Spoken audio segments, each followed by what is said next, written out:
Greetings, fellow action figure connoisseurs, and welcome to another episode of Digital Caveman Presents Live. I, as always, am your host, the Digital Caveman, and with me is my co-host, Ed from Geek Homeworld, also sometimes known as the SavageTechman.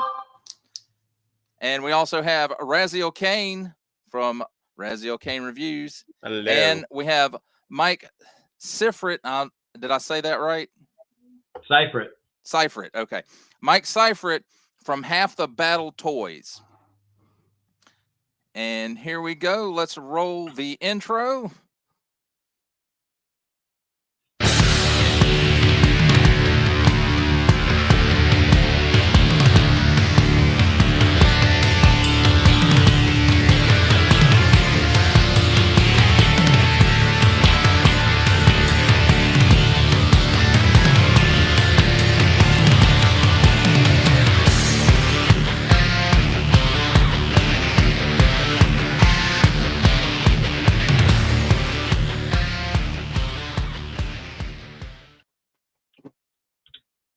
And now that I think about it, I should have made an outro for the end.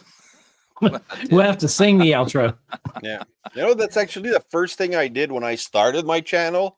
I started by, just looking for background pictures, music, free of use.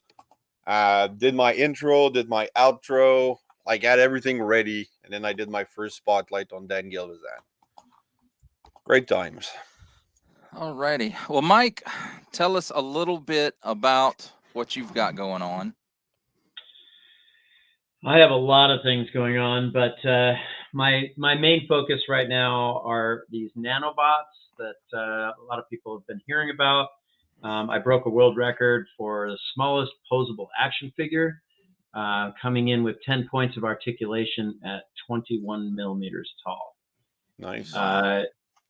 So I'm a designer, 3D modeling design, both in surface-based modeling as well as parametric modeling, which is where most of the stuff comes from that I do. I work with, sorry, Grimlock is trying to chase a fly. Distracting me more than anybody else. I'm doing a lot of things with that right now. I'm trying to break into a new world for custom action figures, where we'll be doing 3D printed custom action figures through full color resin 3D printing, which is next level. Not a lot of people, nobody's seen this yet. The printers are cutting edge. They just came out within the last year or so, year and a half or so. And so I'm looking to get one of those. What else? I'm spending half of my money on collecting Transformers and half of my money on my business. So there's also that, which is why Grimlock is back there. That sounds like a good split. Yeah, right? Yeah. I agree. So, one of your upcoming projects, or that you're working on right now, is some repro tires for Optimus Prime, the G1 Optimus Prime. For those who maybe have had dry rotted tires over the years and need to replace them, and I know that's an issue with some of the rubber tires. My Optimus Prime tires are actually pretty good, but mine is not an original G1. It's I want to say the 20th anniversary reissue. So the it's still 20th pretty or the old, 25th. but not 40 years old. Right.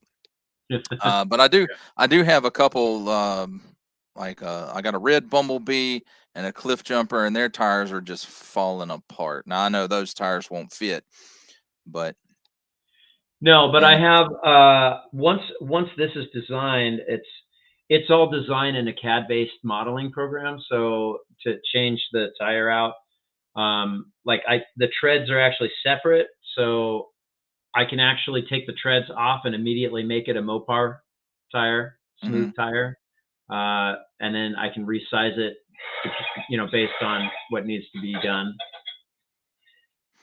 And for anybody who's interested in those tires, Mike is taking pre-orders for them right now, and the link is in the video description. Actually, everybody's links are down there, but there's one that I specifically labeled Transformer tires. And so if you're looking into that, then that link is there, plus his other links and Raz's I'll throw it links in the and chat too. Ed's. And what are you looking to charge for those? Right now, I've got a base set for basically the 10 tires for Optimus truck and trailer for I think 15 to start with. I'm trying to determine what the cost is for this resin that I just purchased that's specifically designed for this type of printing. Mm-hmm. And it's not cheap. I just happened to get a Black Friday sale on it, which is great, but you know, that's going to be short-lived. We'll see how many tires that I get out of a liter of resin. So. Right. And are those the first tires you design, or you've done other lines? These are the first tires I've designed. Honestly, so Sovereign Knight hit me up on my Etsy shop. You know, he's purchased the center thruster for my ARC line that I sell for the Transformers ARC. I make the center thruster for that. And so he just hit me up and asked me about the tires, and I was kind of feeling creative at the moment. So I'm like, yeah, send me a tire. I'll model this out. So he sent me out the tire, and then, you know, I got to work right away on it and set it up. So that was, I don't know how many days ago that was. We're probably looking at what, 4 or 5 days ago. So it's a quick process. Because Sovereign Knight actually hit me up. He's the one that pointed me in your direction. Yeah. He hit me up, I guess it was Monday. Might have been Sunday night. So how quickly do you design tires, like, or anything? Because I've seen a couple other 3D printing YouTubers like Fire Talks and Larkin's Lair, even Lazy Eyebrow, and it depending on the program, it looks fairly decent. Like it, because you don't actually need to be that much artistic, because you're, you know, removing stuff to create a shape. Anyway, that's the way that I've seen Fire Talks work. Like, you would take a block and then remove pieces of the block, and then it would create, you know, what he's looking for. So usually the case for that is probably because he's working in Tinkercad. Tinkercad's a basic modeling program that anybody can pick up and learn how to 3D model if they don't know anything. Great program for that. I take it to a next level because I am a professional designer, and I've been using CAD-based programs for, you know, 15 plus years now. Okay. So I don't just start out with a circle. I draw out what I need. I extrude out the parts. To create the tread exactly the way it was here, I brought in the image that I took of the tire, and then traced out the tread, and then added the tread, you know, itself to the rest of it. It was a lot to do. Took me so it takes about like a couple of days to create a whole CAD file for the tires. And have you tested them? Like, you have a G1 Prime that you were able to test it on, or not? You know, I do not. So I'm going to probably send the first batch of rubber ones to you guys to test out for me. Okay. Oh, thanks. Yeah. Well, I'm getting one just for Christmas, so okay. but that'd be something interesting. And now that you said that you're, you know, familiar with CAD designs and stuff like that, I'm going to ask you one question, and I may have a follow-up question on it. Do you have an original Transmetal 2 Optimus Prime? No. Crap, because I'm missing one piece on it, and I was hoping you could make me one. All right. So the funny thing about G1 Transformers, I'm a huge Transformers fan. I've been collecting for most of my life, but when Masterpiece came out, I kind of just went that direction and ditched all of my G1 stuff. And then the Legends figures came out and are nearly better than, in my opinion, are at least getting to the point that they're like micro-sized Masterpiece figures. And that's been my latest. Depending on the brand, yeah. Oh, that's my girlfriend. Yeah, New Age and like to point out that Magic Square are my main ones that I purchased from. Yeah, I purchased a little bit of Magic Square, Iron Factory.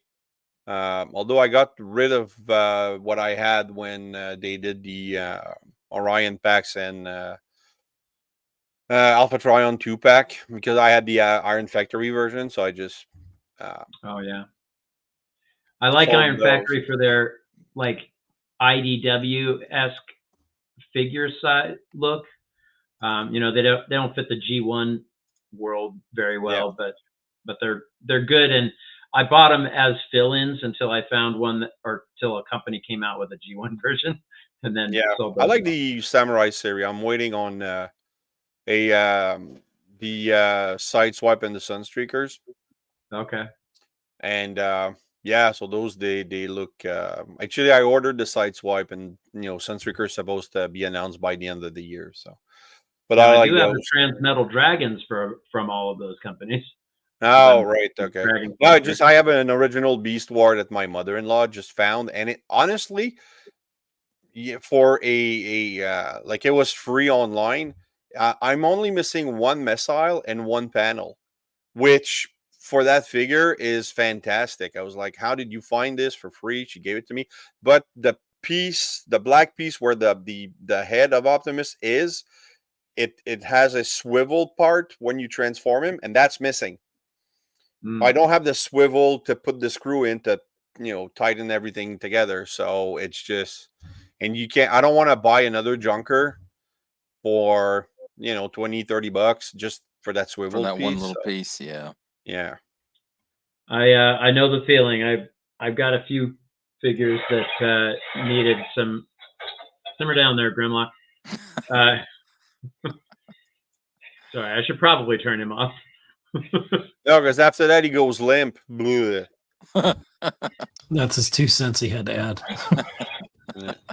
But he stands up on his own pretty well, actually. Right, compared to Prime, because I remember M3 Reviews was doing the live unboxing of the Optimus Prime from Robosan, and that thing couldn't stand when it's powering down. Even the truck mode would just kind of bloop, melt. Really? Yeah, wow. That's the way it's designed to do, because once you add the power to the servos are what's keeping everything in place where it needs to go.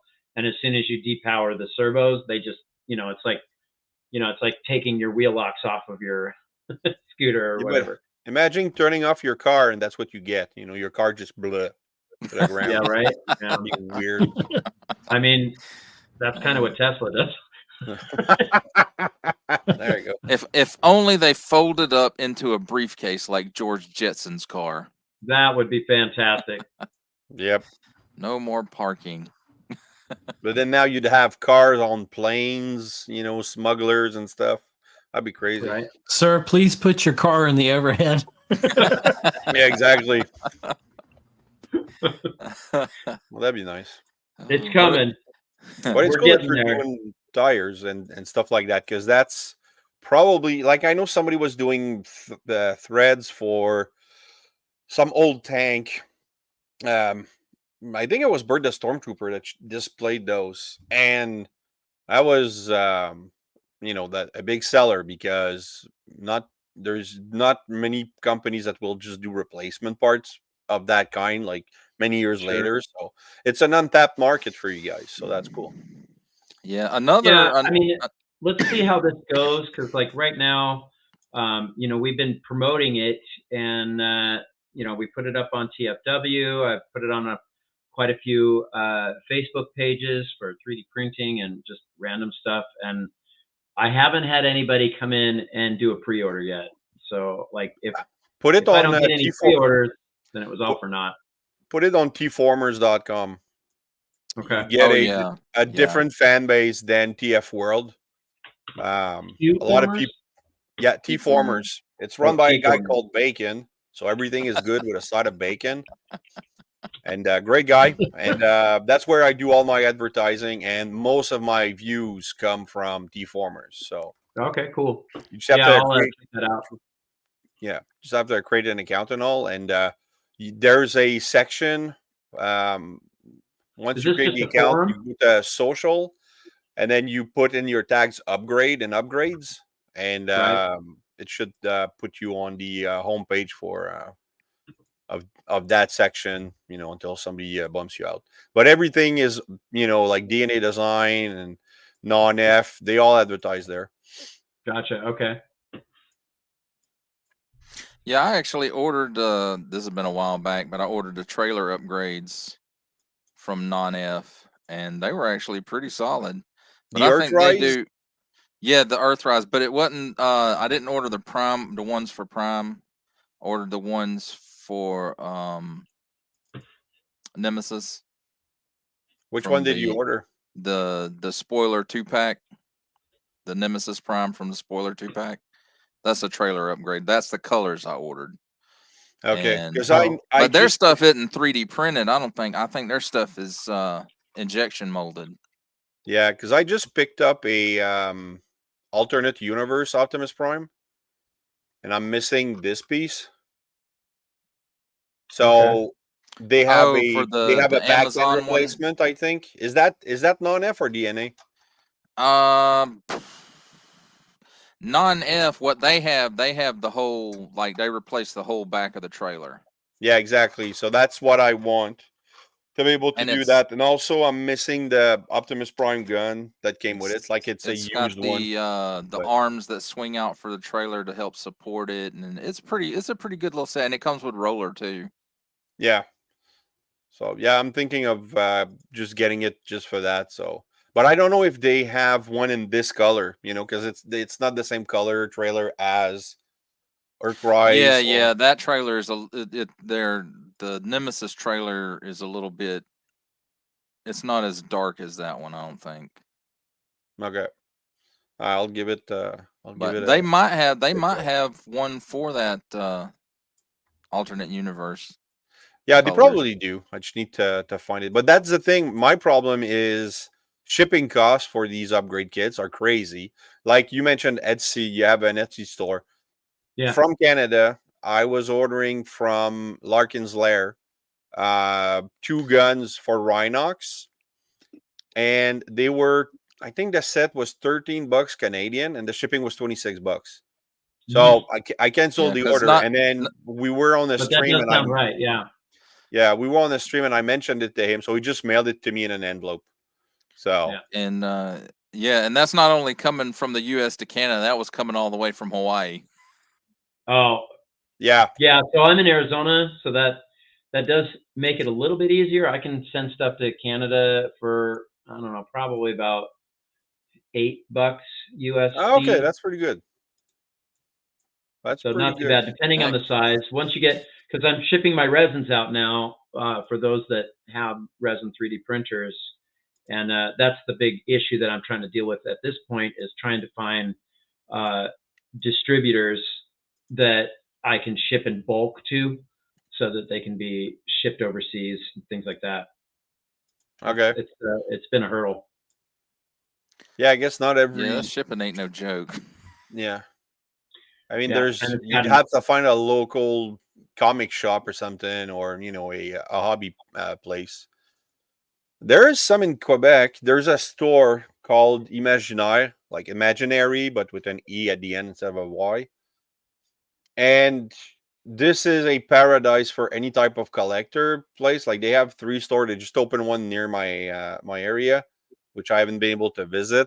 But they have everything from kids' board games to $400 statues, stamp collector, Warhammer stuff. It's so I'm thinking maybe like if somehow if you could manage to sell them something or ship them something, that would be a good good type of place. But I tried doing that. I tried doing that a little bit. So I was the guy that was also selling Kiki for a while during the pandemic. Kiki's? It's Kiki fixed loose joint. Oh, dude, Products. I buy Kiki all the time. Yeah, yeah. So I was the main distributor for that because for during the pandemic, the guy that makes it is in Thailand, and everything was shut down. He wasn't able to ship anything through local carrier services. Okay. But he was able to ship in bulk through the yellow band guys. What is that one? DHL. DHL, yeah. So he's able to ship in bulk through DHL. So I was buying, a few hundred at a time and then distribute. Basically, I was just a distributor. I was reselling them, getting them at wholesale, reselling them on, eBay until, people started complaining about everything that they do. And then also the other guy, I think business picked up over there in Thailand, and so he dropped me like a bad habit. Right. Okay, whatever. It is what it is. It was a good thing to happen during the pandemic. It got Half the Battle Toys kind of kick-started, and gave me something to put my my name on for a while, and now so. Well, what were we talking about? Mike, I'm going to ask you some questions, and this is coming from somebody who practically knows zero about 3D printing. All right. What is a good starting 3D printer? That is a very loaded question. I'll kill half of that question for you, and we'll go with resin. Okay, all right. It depends who's sponsoring it. So right now, if Black Friday is on par, so I bought a printer. The Elegoo Saturn II is a great starter printer. It's a mid-sized printer, so it's a fairly wide format. I got a 10-inch build plate on it. It's super high resolution. It's got a fairly fast speed to it, and right now it's on Amazon for $300. Wow, that's not bad. Yeah, it's pretty it's good. really cheap. I can't even get resin. Some of the resins that I'm buying are more expensive than printers these days. So yeah, the rubber resin that I purchased for these tires is $100 a liter right now. Wow. So, and I can go through a liter pretty fast. Yeah. Like I go through gallons when I'm gearing up to make my nanobots, because I got 300 of those going out to Ciucevich at the end of the month, and I go through gallons of resin when I'm doing that. Yeah, I'm kind of looking to get into it, but nothing like business wise, just print diorama pieces and stuff like that, because next year I really want to get into that part of collecting, is just building dioramas and that kind of stuff, and hopefully doing videos on those. Just some safety advice for you. If you're going to do it in that basement that you're in, make sure you get yourself some proper ventilation, like port that thing outside. Oh yeah. Look, you ain't got to tell me, because I bought a knockoff SH Figure Arts Dragon Ball Z figure. Oh man, the plastic. And it was fine until I opened the package up and I pulled the sleeve out, and as soon as I pulled that sleeve out, it was like, blah. It was they don't give it so any strong. time to outgas. They just throw those things. And after it sat for about 15 minutes, it was fine, or else I went nose blind to it, one of the two. But I haven't noticed anything from it since that initial opening. But oh man, that thing was strong. Answering Sovereign's question, so the Saturn III is a 12K. The Saturn II is an 8K, I believe, which is still pretty high. But the resolution, what they're talking about resolution has really nothing to do with the Z height and the light projections and all of these different things that make up what the resolution is. Okay. And when they're talking about resolution, does that mean like you won't be able to see the print lines as much? The higher the resolution is, the less So you see if the you print think about a 4K television versus a 1080p high resolution, that's the difference. Like, to the naked eye, a 1080p is going to be good. You're going to enjoy it. It's going to be pretty crisp. But the 4K stuff, if your eyes are not, if your eyes are in perfect shape, you might see a slight difference between the two. So right. It's kind of the same way when it comes to resin printing. Like here's a good example. So this is printed on a 2K resin printer, and this is one of the nanobots. You can't, like, the camera doesn't even pick up some of the details that this is. Like, you need a magnifying glass to really see the extensive detail that these things get. And anything past probably 4K is, overkill anyway. Yeah. Unless you're just like with a TV, making microscopic things. Because I know somebody that's in here was talking about an 8K television.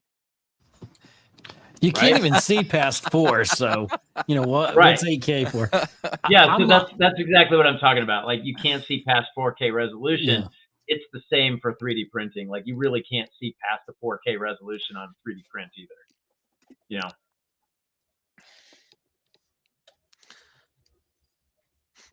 Did that answer your question? Yes, that did answer my question. Okay, Thank good. you. Okay. Thank you. Hey, Digitalcavemann, did you check the private chat for a second?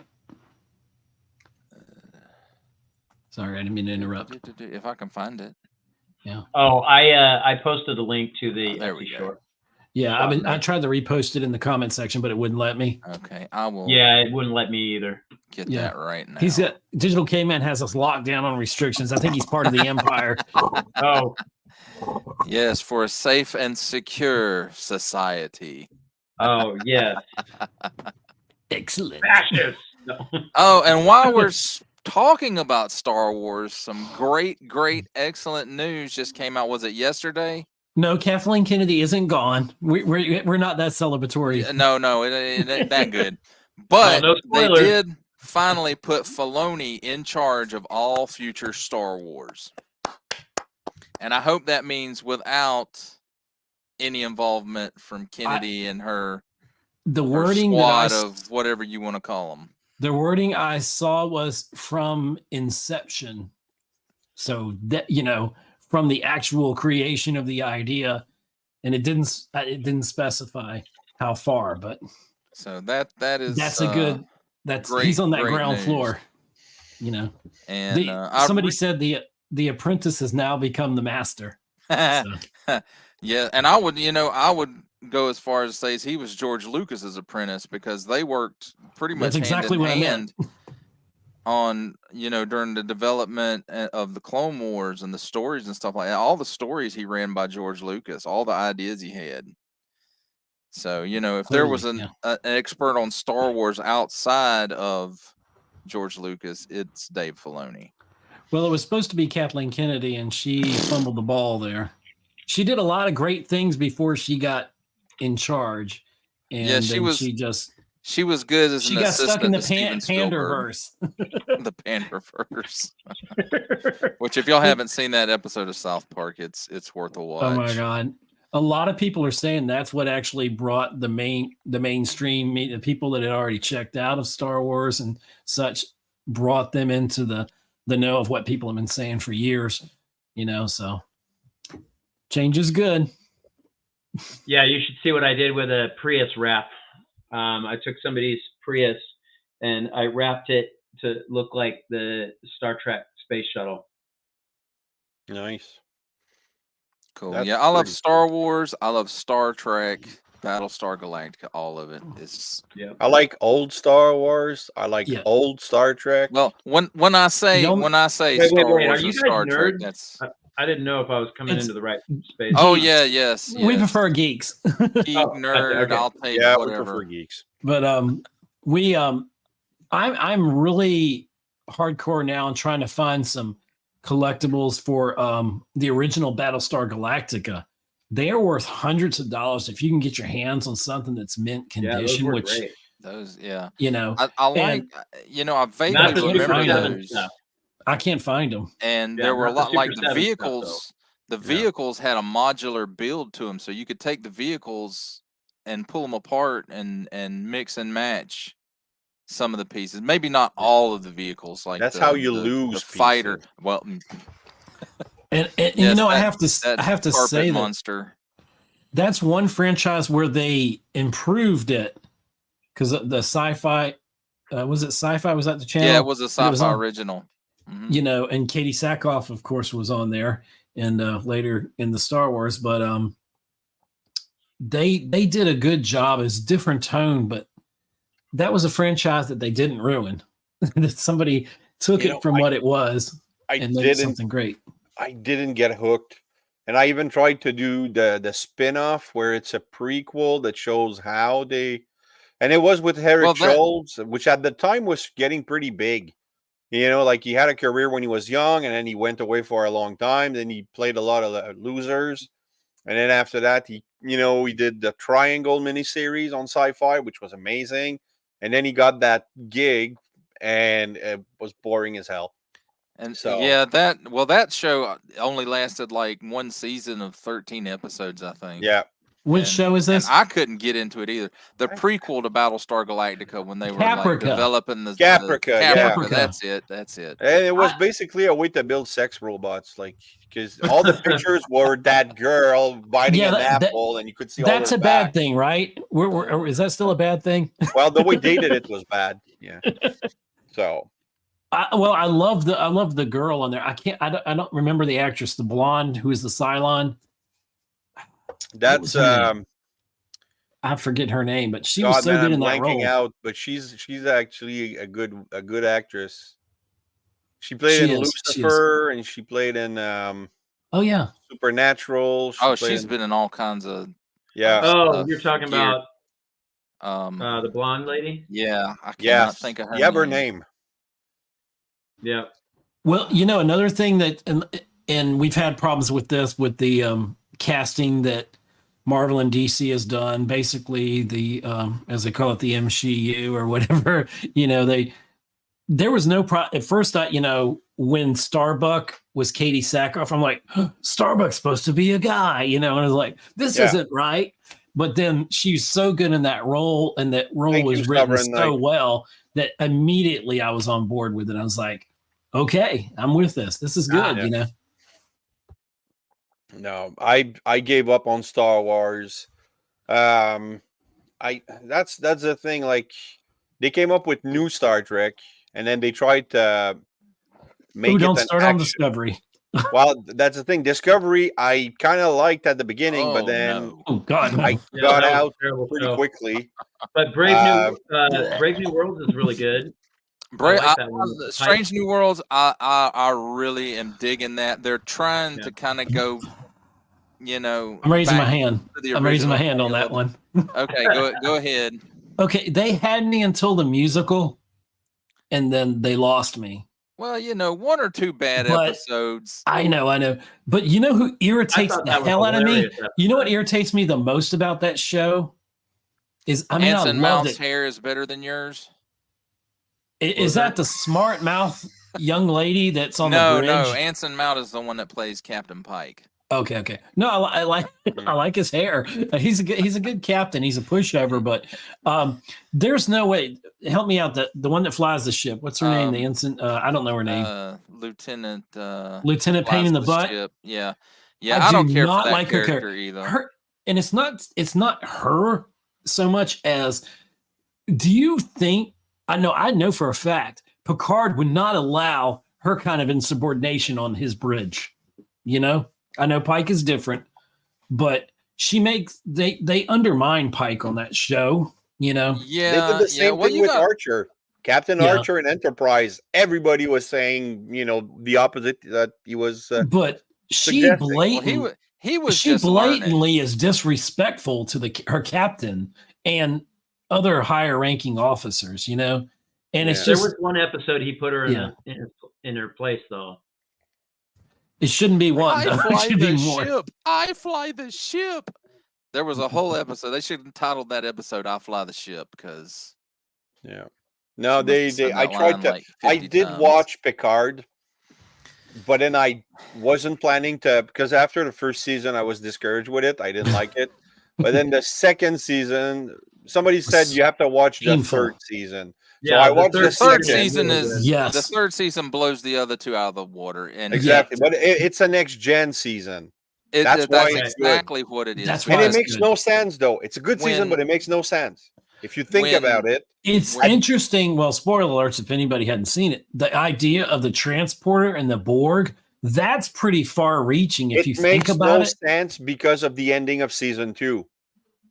Well, At the end of basically, season 2, we're all kind of looking at season 2 like it never happened because it was it trash. it happened. it was not. I know. great. It wasn't a great season, I don't care about Picard's mother. Damn it. Get over it. Expended about But yeah, no, Get in now it was therapy. it was interesting that his father was Baltar from the sci-fi BSG.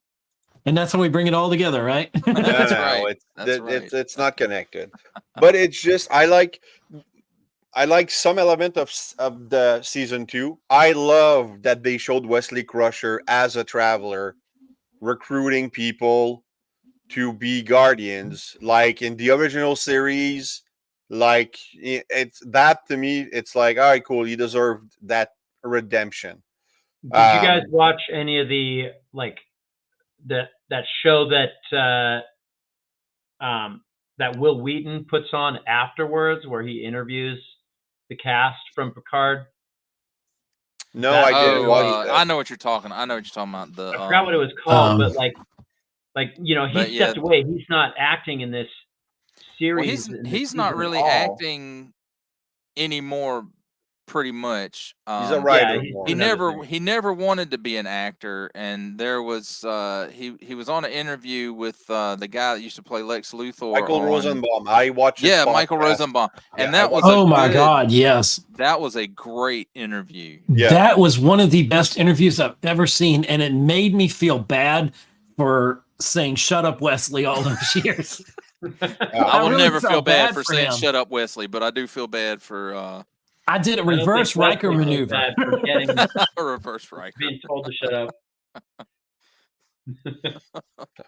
So yeah, so they lost. Like, I mean, it makes no sense because at the end of season 2, the Borg Queen is Picard's friend. So Yeah. why would the Borg invade in season 3? Well, the thing is, like one of the best characters they had on there that I liked was the guy with the ponytail. I don't remember his name. That's how forgettable it was. Had the sword. He was like the samurai guy. Oh, yeah. The Romulan. And he wasn't even in season the 3. Romulan guy. They could have traded out other people and brought him in. And Yeah, I didn't like him much. But but- are y'all excited for the possibility? Is it Enterprise? Where are we at? G or H? What are we on now? The new one that was F. No, F was already. We had F and It's Insurrection. G. It's G. Yeah. With 7 and 9 and Jake. Is it Jake Crusher? Yeah, the guy who never Picard went to Starfleet and now he's gonna be a freaking commander. Yeah, I still want to see that. And Well, I I think one he with went him to the and academy Beverly and in they it, fast tracked him. Yeah. But I think you're talking about Legacy, Star Trek Legacy. Yes. Yeah. Yes. But Thank you. no, I'm out. I I'm watch out it. of Star Trek. It's because now it's they made it action shows. I'll and watch it's it not- alone. That's Well- Abrams' fault because they had to get the box office there. But Star We Trek is not meant to be on the level of billion-dollar franchises. That's where No, but Marvel Star Trek was not an spoiled action it for series. everyone. Yeah, it's cerebral. The best Star Trek is cerebral. That's why a The lot best of of it is, but if you nerds, go back, geeks like it.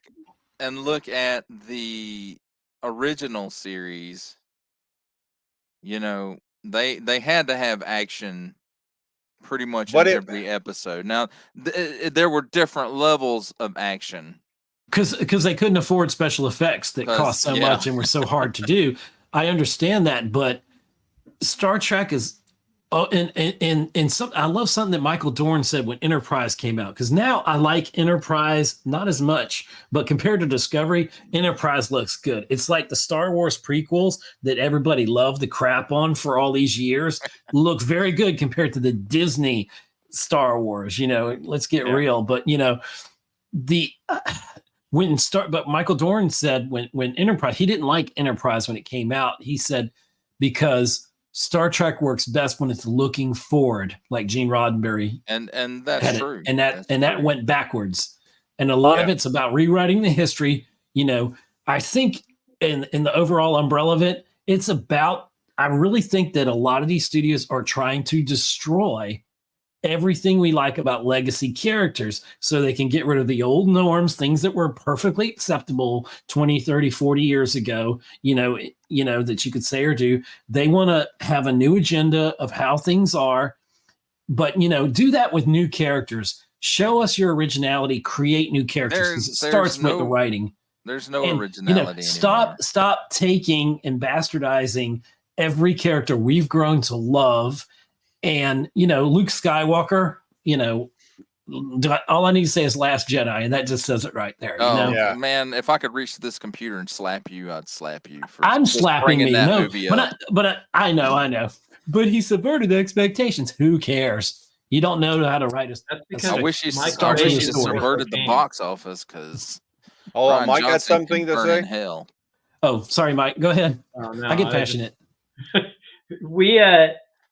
I thought we were talking about Transformers. We'll get back around. We'll get back around there, I'm sure. Well, okay, let's do pickups. All right. Okay. All right. So I picked up this week. I have I have the old alternate universe Optimus Prime that I picked up. It's used. It's pretty good shape, but I'm missing a couple of parts. First. Huh? Explain pickups to me. Oh, it's just what we picked up this week. Oh, so what you acquired. Yeah, I got one to show you guys that hasn't been seen yet. All right, cool. I picked up a Ahsoka Tano Padawan, and this is one of my 2 Star Wars figure ever. So I just picked up the Black Series Padawan. Because I didn't like the series. I haven't gotten that one yet. I'm waiting for that one to come in. It's actually pretty good, but it's my first Black Series Star Wars ever, and I'm disappointed at the size. It's too small. But I did pick up a Black Friday sale, Luke Skywalker. Is that the Mandalorian one? Oh, I'm gonna go ahead. I'm gonna go ahead and tell you, Raz, get you a third-party wired cloak. Oh yeah, those are great. Because no, I don't. I'm not gonna put the cloak on him. So I just have those 2 characters because they're the one that I love the most from the entirety of Star Wars, and that's I don't collect Star Wars, but the Return of the Jedi 40th anniversary retro carded Jedi Knight Luke Skywalker is a good one too. It's pretty much the same. It's pretty much the same as the one you just got there, but it doesn't have that that tunic overlay, and instead it has a swappable chest piece so that he can have, you know how in the beginning of the movie the flap was up and then later on it was the flap. I'm not that much of a stickler for Star Wars details, so yeah, I'm good. But my friend did get me for my birthday, which he ordered for March and he just got it now. MDLX Rodimus Prime. Nice. And that thing is the model kit, right? Yeah, it doesn't transform, but it's absolutely gorgeous. Yeah. So I'll try to get a review out next week. But this I have the mech Batman I still have to put together. I ordered Sideswipe. I'm hoping they're gonna do Sunstreaker to go with it, because those are 2 my favorites. My favorite has always been Sunstreaker. So now if they do one MDLX, I'll be super happy. So I bought Sideswipe just in case. But then if they never do Sunstreaker, I'll probably, knowing this now, I'll probably keep it. So Nice. Yeah, And the details on that one look pretty close to at least This what I is- can see on there. They look pretty It's close to that IDW Commander class all the way. this is Kingdom. more detailed than I can't really. The camera doesn't zoom properly when I'm streaming, but it's more detailed than the cartoon, and there's more style to it. So this is more of a stylized version of a G1. That's an I IDW, mean, isn't it? huh? That's an IDW style. Um, IDW Comics. no, I don't know. I don't think so. It doesn't specify on the box. But it's more. I think most of these ones that we're starting to see are modeled after Robots in Disguise from IDW. Yeah, well, I think it's a kind of a mix of both because this is the complete color scheme of G1. It's just more detailed, like the legs are more detailed, more articulation, stuff like that. But I mean, I can see this as, to me, that's a G1 style. It's just a little more detailed. So, but I like it. It's really good. So I'm getting the Sideswipe, who looks fairly G1 with a little more style. So, yeah. So these are my pickups for this week, I think. Let me ask you guys a question. So it seems like you guys are mostly Star Wars, Star Trek, Transformers, sci-fi related stuff. Like, do we have? I mean, I see a cap shield back there, but like, do we have Marvel fans and DC fans? Oh yeah, yeah. Marvel. Yeah, I have a couple. What about Batman? I have a animated huge series? Galactus over there. Definitely. Batman the animated series is probably Spider-Man. my favorite Batman. So, all right, I got to show something off here. X-Men. So Todd McFarlane's taken over the animated series with figures. Nice. And this is a figure that you could only get in the original form when you bought the Batcave. Oh yeah, the Target Alfred. Nice. Yeah, but here's the thing: the street date for this is the 26th. So I had to fight with the Target employees to be able to purchase this. Yeah, I was almost ready to actually go to blows because they're like, "Sorry, we can't sell it." I used to work for Walmart for about 15 years, and Ed 28. Yeah.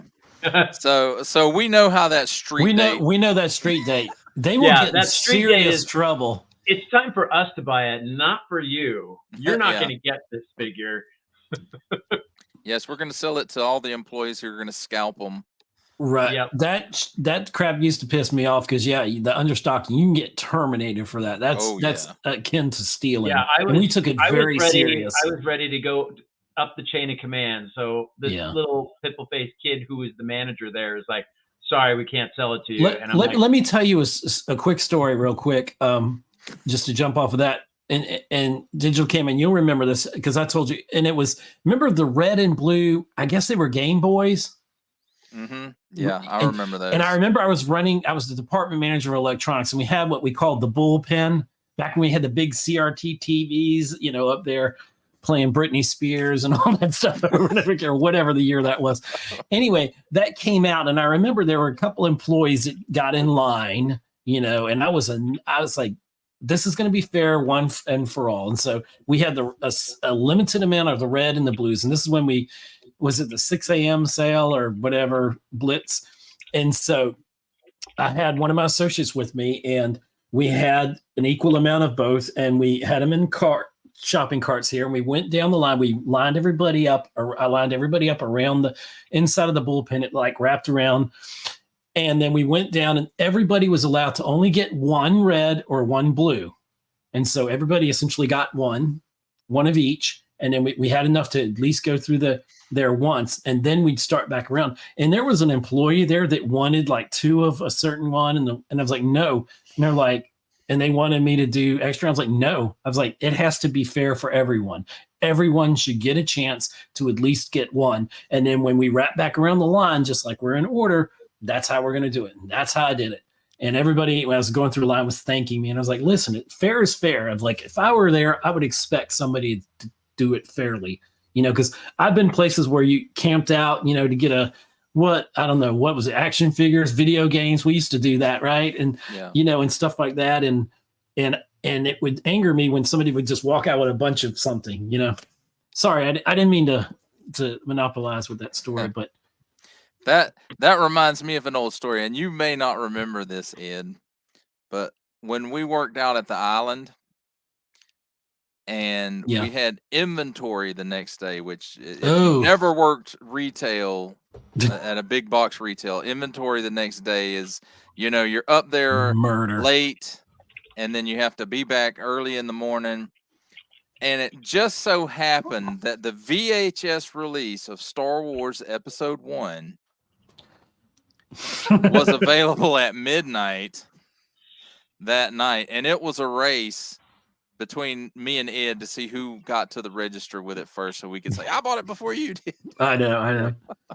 But everybody else had a fair chance. We didn't hide copies. I think we were the only two looking to get it at midnight anyway. So. Yeah, the other people, they didn't know. They didn't care, but we were like rabid.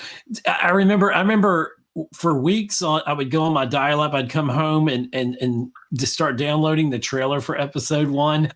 And it was dial-up, so then you'd have to stop and you'd come back, and hours later I would just leave it running all night long. Exactly. Those were I don't want the dial-up days back ever. That's just no. I used to call for AOL in those days. Like, I was the guy that called you to say, please come back. Please get another 3 months of, I don't want it. It's terrible. Please come back. I was working for a company called Simpatico in Quebec. And basically, we were the first internet service provider to provide DSL, high-speed internet. So that's back in 98. And holy shit, I've worked tons of different jobs. And the most pissed off people in the world are people that the internet back then didn't work or didn't get installed on time, or somebody called in and disconnected you or something. Yeah, it was. Oh no, that's because we were with DSL, so now the dial-up stuff went away real quick. But hey man, you remember DSL when you had that? We tried to podcast. Oh Lord! And your DS was it AT&T? It was it was AT&T. Yeah, and, it was almost as bad as dial-up. But it was a cool period of time. Why is this missing link Optimus Prime $120? Is that the one? There's that's on one version with the trailer and one without. So the one with the trailer is more expensive. I think the one. Yeah, it's still ridiculously priced. Without the trailer, I'm posting the link in the chat for anybody who wants it. But no, I know it's got better articulation and stuff, but I'm happy with my Well, I'm getting the anniversary reissue, and honestly, I'll be happy with my KO. The Caveman, the Earthrise. Hey, I just wanted to say, I need you to go in the private chat and put Mike's thing into the comments. Okay. Yes. Thank you for reminding me. That's why. Oh, look, it comes with rubber tires. Yeah. Thanks. Yeah. I mean, the missing link really, I don't know why people are willing to pay, because Canadian, it's $179.99 with the trailer. And I don't know why people are willing to pay that much, because it has more articulation. Like, I get that articulations are fun, but that should still be a $80 figure, maybe. Yeah, I mean, here's the thing. Here's the thing about the added articulation to that. I would rather just have the Earthrise mold. But that's the thing. Like, my Earthrise is the ultimate version of Optimus Prime. It's toy axed. I'm never gonna replace that figure. But I am getting the original, for Christmas, just because that's. And also, my son is going to open the Optimus Bumblebee Core class at the same time. So we're both going to have an Optimus with trailer. So I'm trying to create core memories. and also he's gonna open a Megazord, and I'm actually opening a Dragon Zord as well. Oh, So sweet. this is gonna be the greatest Christmas for him. It's like that's where he peaks. It's how downhill from there, you know. So, but I'm looking forward to that, you know. And but the missing link, it's like at first I like the idea, but then I look at the price, I'm like, I don't like this no more. Yeah, it's I could Yeah. understand that if it was an actual import rather than, you know, a Hasbro Takara Tomy Yeah. co-project. Yeah, but I mean, even with you know, my speaking about prices of Transformers, the masterpiece, they just priced me out of that. Even the KOs are well, Yeah. the MP10 with the look that looks like the original toy color. Hold on. What's the price here?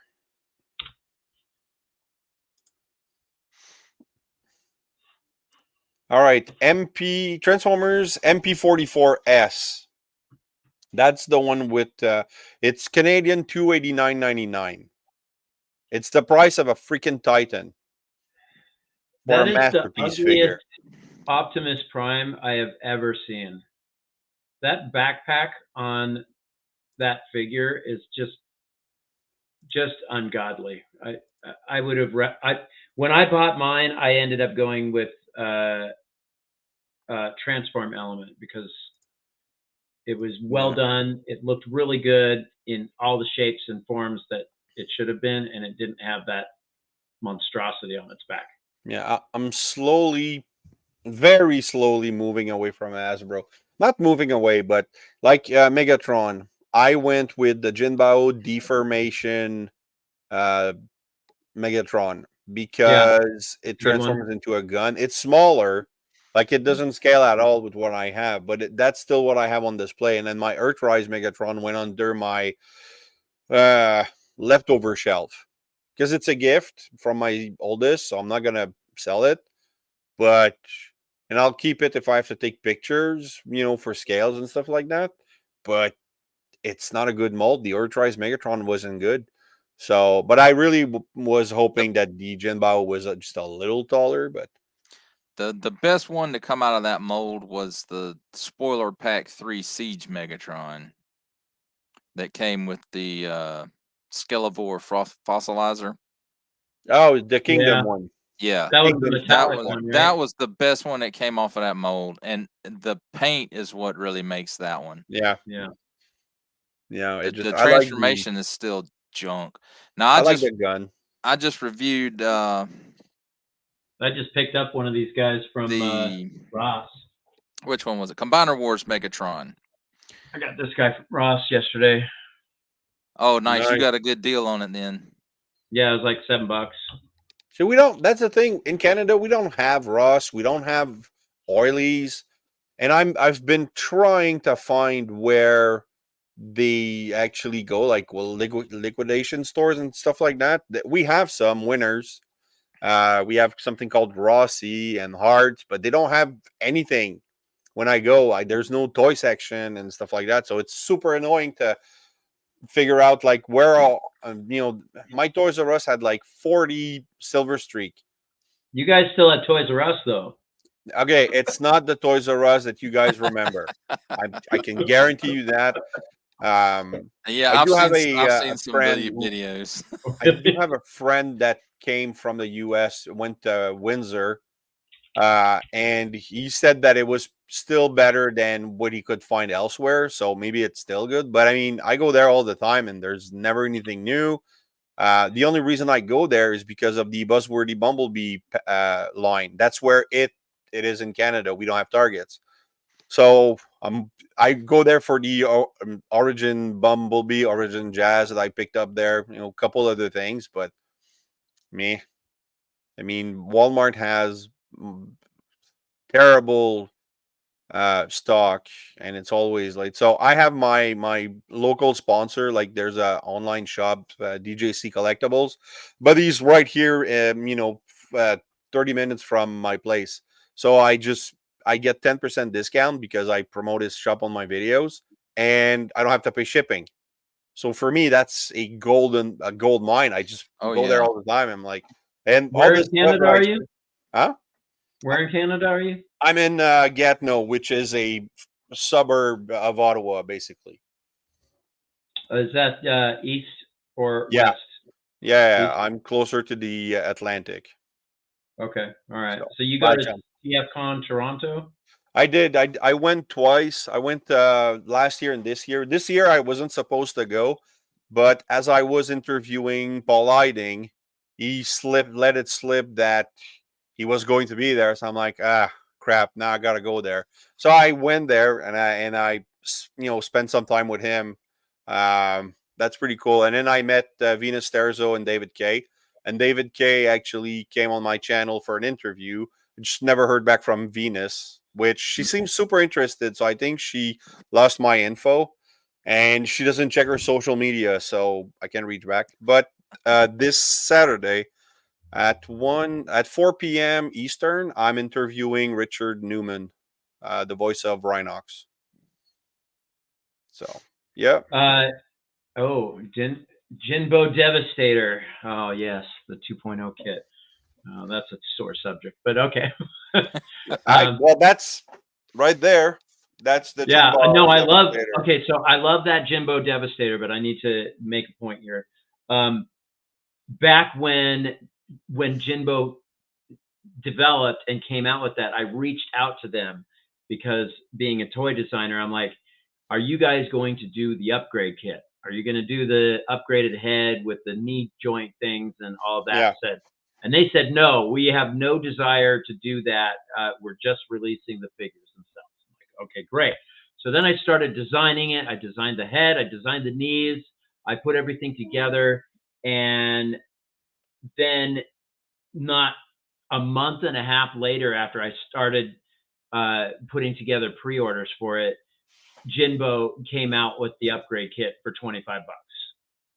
So that was the original kit, because there's 2 upgrade kits. Yeah, that was the original kit, and then Okay. that was where I stopped. Like I'm just like okay, well, I guess I can't do this for you guys because I can't do it at that price point anyway because I'm not China. So so I dropped everything having to do with that Devastator, and yeah. Oh God. But I don't have room for large figures anymore. I'm trying to sell off all of my masterpiece combiners right now because I just don't have any room anymore. I need a place for Grimlock. Yeah, he takes a lot of place. And no Lone Dragon. It's been a while since Greg Berger but dialed me. So yeah, well, it happened after the interview a couple of times where my phone rings. It's Greg Berger. I'm like, hello, hello, hello. And I can just hear him talking to somebody. I'm like, man, he's butt dialing me. So that was fun. But yeah, I had just done a from the Toy Box review where I'd go back and look at some older stuff on the Combiner Wars Megatron. Mm-hmm. And the robot mode on that one is okay, but the tank is where that one really excels, and I think that's the best, at least mainline tank version of Megatron that they've ever done. Well, it's a tank, so Yeah. Well, but Earthrise was a tank too. Party is pretty awesome. Yeah, but see, the which one? This is the Jinbao deformation Megatron, and it's smaller, but it looks freaking amazing. I slapped a Toy Hacks cartoon sloppy decals on it, and that's just a Legends KO from either which one, I don't know which one it is, but it's a KO. Yeah, but yeah, Jinbao is the deformation line is pretty much just KO. Usually they do oversized KO though, so I was expecting this to be bigger. I didn't check it properly, but it's still.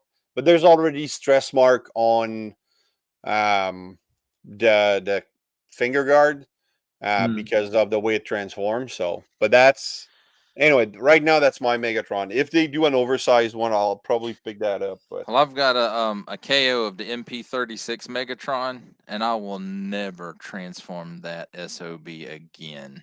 Yeah, Ever. that thing was a pain in the butt. okay. I agree. I transformed it one time just to transform it because you have to transform it at least once, and never again. This is one of the reasons why I kind of got out of masterpiece figures too, because they're so expensive, they take up a lot of space, and they're frustrating to transform. They're not fun to transform. It's like, if I have to open up instructions to transform something, then like I'm at my wit's end already. And then you go to look at the instructions and they're not any help because they're yeah, so terrible. sometimes those instructions just it's like it's showing you something, but you can't tell what it is they're trying to show you. And even on the mainline stuff, some of it is like that. It took me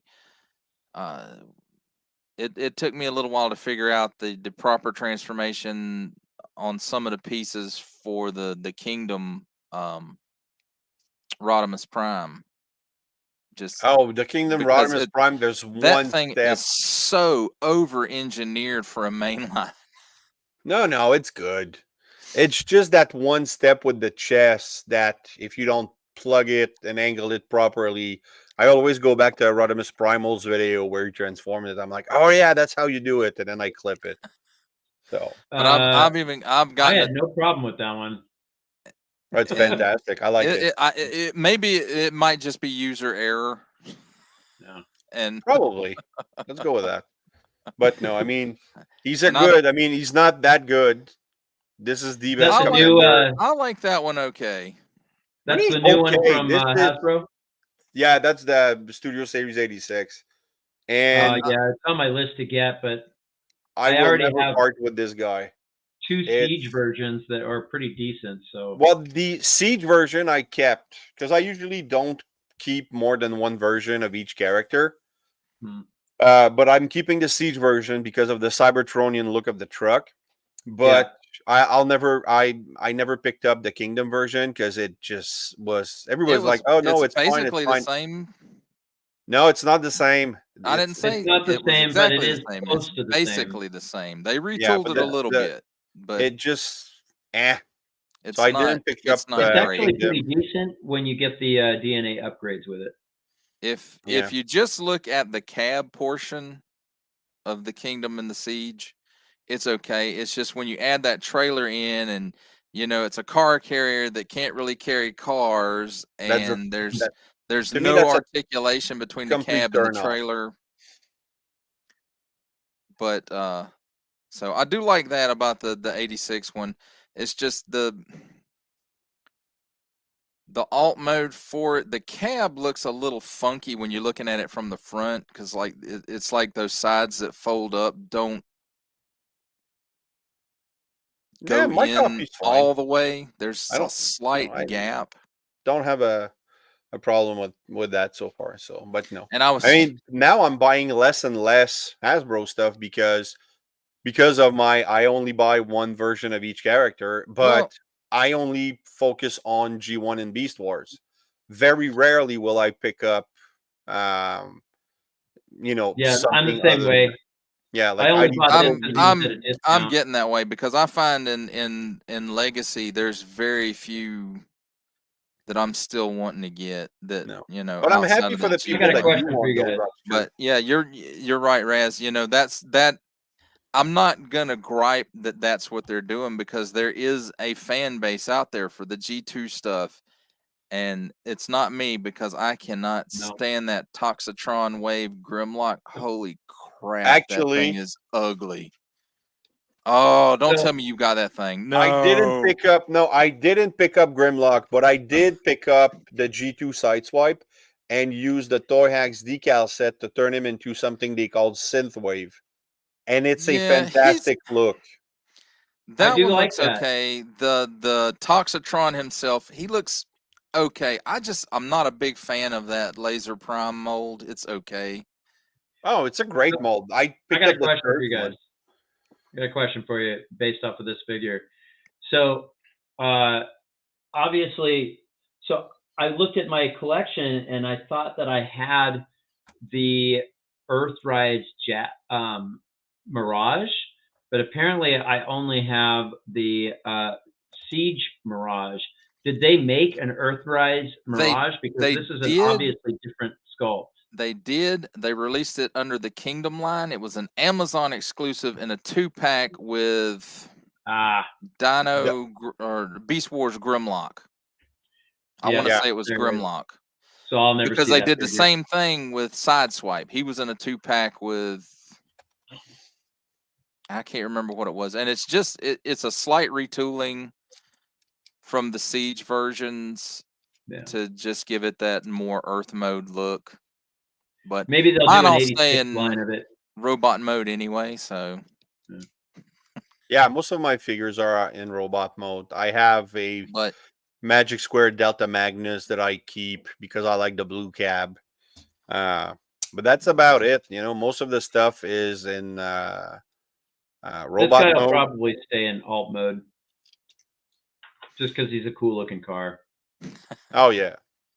But I mean, I do have I have 2 Silver Streak, one that I turn into a prime smokescreen. I don't know why. Like, I don't have a super attachment, but I do like the Toy Hacks conversion kit. So they transform Earthrise, Wheeljack, and Buzzworthy Bumblebee Silver Streak into smokescreen and Jackie. So I thought that was original, so I picked those up. And yeah. Air Razor. Oh yeah, that's right.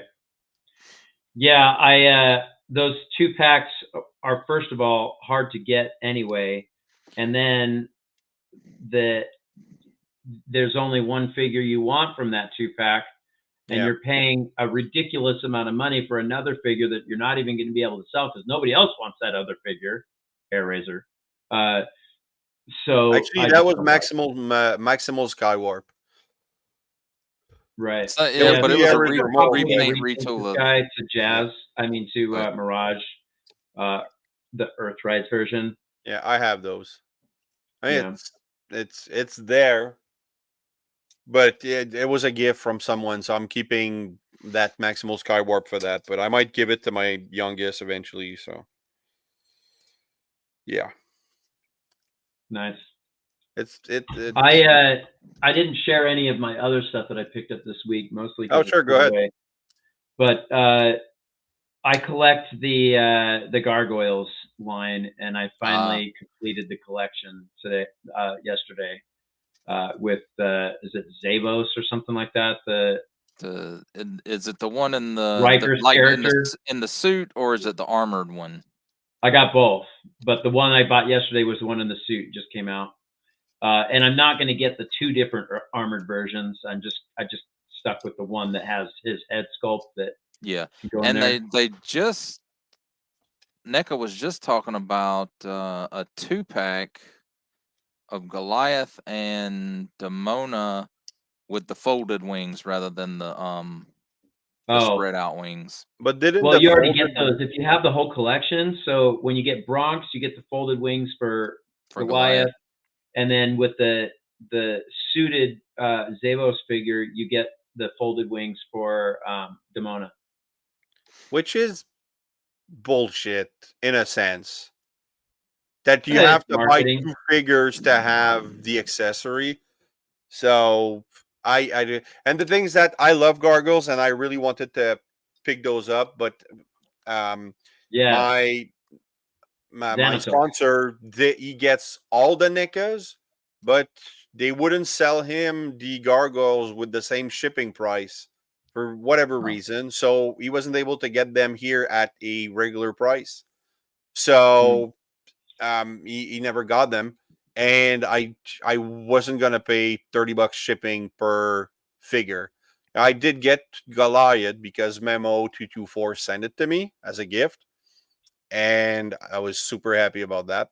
But I can't find NECAs locally. Like, it's just not something that a lot of people carry. That's too bad. up here in Canada. So yeah, so no, so I'm kind of sad and happy because then I saved 10 times $79. So. Yeah, Yeah, this is a good point. I think the only retail that carries it other than online for NECA, at least in my area, Target, they have their little collector spot Yeah, Walmart area, here has a and then little Walmart collector has it spot, back but in their electronics. they didn't Yeah. have those. So yeah. Yeah, and Walmart never has them. Like they have the shelf warmers of what's the clone of Goliath. That's the only one I didn't pick up because he was Thalog. like Thalog, because it's just Goliath Thalog, yeah. backwards, right? He is such a shelf warmer, and like I don't know, I'm an avid person against repaints, if that makes any sense. Like I just don't really like. And you're a repaints. Transformers collector? I know. Hey, question. Do y'all think there'll be an uptick with the Disney Plus series that they're trying to do a reboot, it sounds like, of Gargoyles? I heard about that. Live action. Is it live action? Oh, wow. That's what I heard. I heard there's rumors of a live action movie happening. Yeah, a movie, but then a continuation of the series, like animated. Yeah. Okay. I posted about that. Like apparently right now, when I check on IMDb, they were hinting that the original cast was returning. That'd be fantastic. That was a great show. Yeah. It was. And but I don't know if that's gonna happen. Live action movie, it's gonna suck. Like there's no way that somebody's gonna really capture. If it's on top of that, if it's Disney doing it, yeah, they'll just take Goliath and make him a gay woman, and it'll be yeah, exactly. So it's gonna be like there's gonna be a black gargoyle, Asian representation gargoyle, matters. So I don't want that. Eliza's gonna be a lesbian. Like we yeah. Speaking of garbage, Lone Dragon was saying Spidey Sense says live action gargoyles will be garbage. Yeah, that makes me think of the Madam Web trailer that I saw. Oh my God, that is absolute garbage. But let's not go off on a tangent. Interesting, but I also don't know anything about this year. Madam Web characters, so I thought it was good. I thought it looked at least halfway decent, interesting. But no, I didn't watch a lot of the stuff that came out since Doctor Strange 2. Because I don't think that was such a great movie, and I didn't like.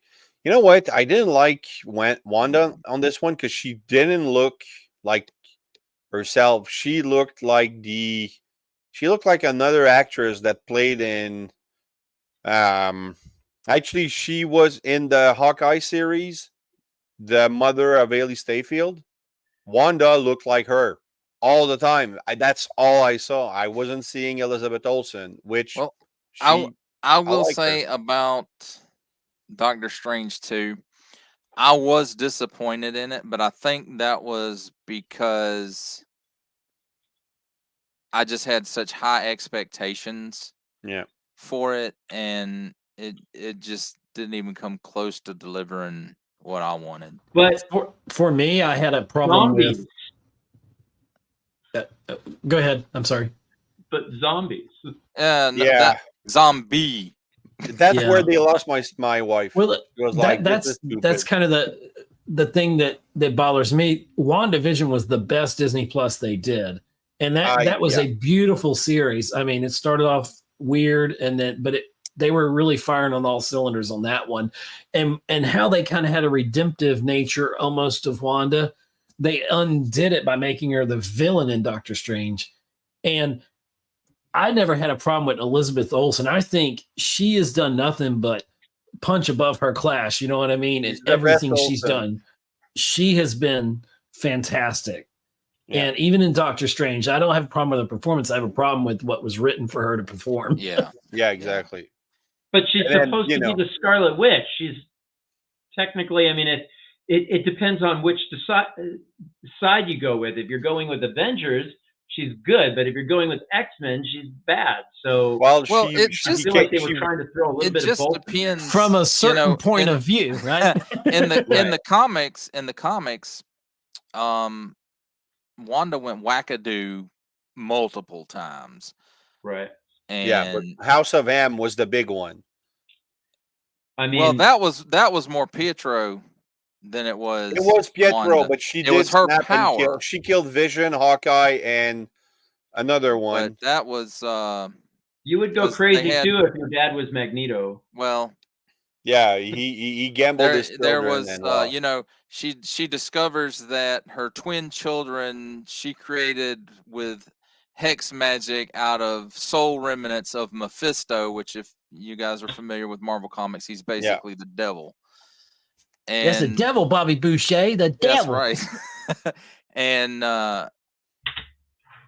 they would disappear when she wasn't around or she wasn't thinking about them and stuff. It got where they would disappear because Mephisto was trying to recollect all the shards of his shattered persona. Yeah. And they eventually did disappear because Agatha Harkness told her, who was a good guy in the comics. You know, she told her, "So you created these kids with magic. This is what happened." And she flipped out, went wackadoo, then and defeated the West Coast Avengers with Magneto. And then anyway, stuff went back to normal after that. And then there was the Avengers disassembled. That Avengers were getting killed, and at the end of it, it turns out that it was Wanda who was killing them. Went wackadoo again, and then House of M. And Exactly. But I mean, to me, WandaVision, okay, there was two missed opportunity to bring in the X-Men in the MCU. The first one was the Captain Marvel movie.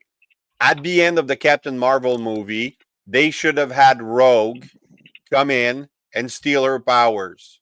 That would have introduced the X-Men They couldn't or the have- Brotherhood of they- Mutant, and They then couldn't have eventually the stole X-Men. Brie Larson's charisma because she didn't have any. yeah, she don't have it. So that was a missed opportunity. You just got canceled. The other missed opportunity was WandaVision.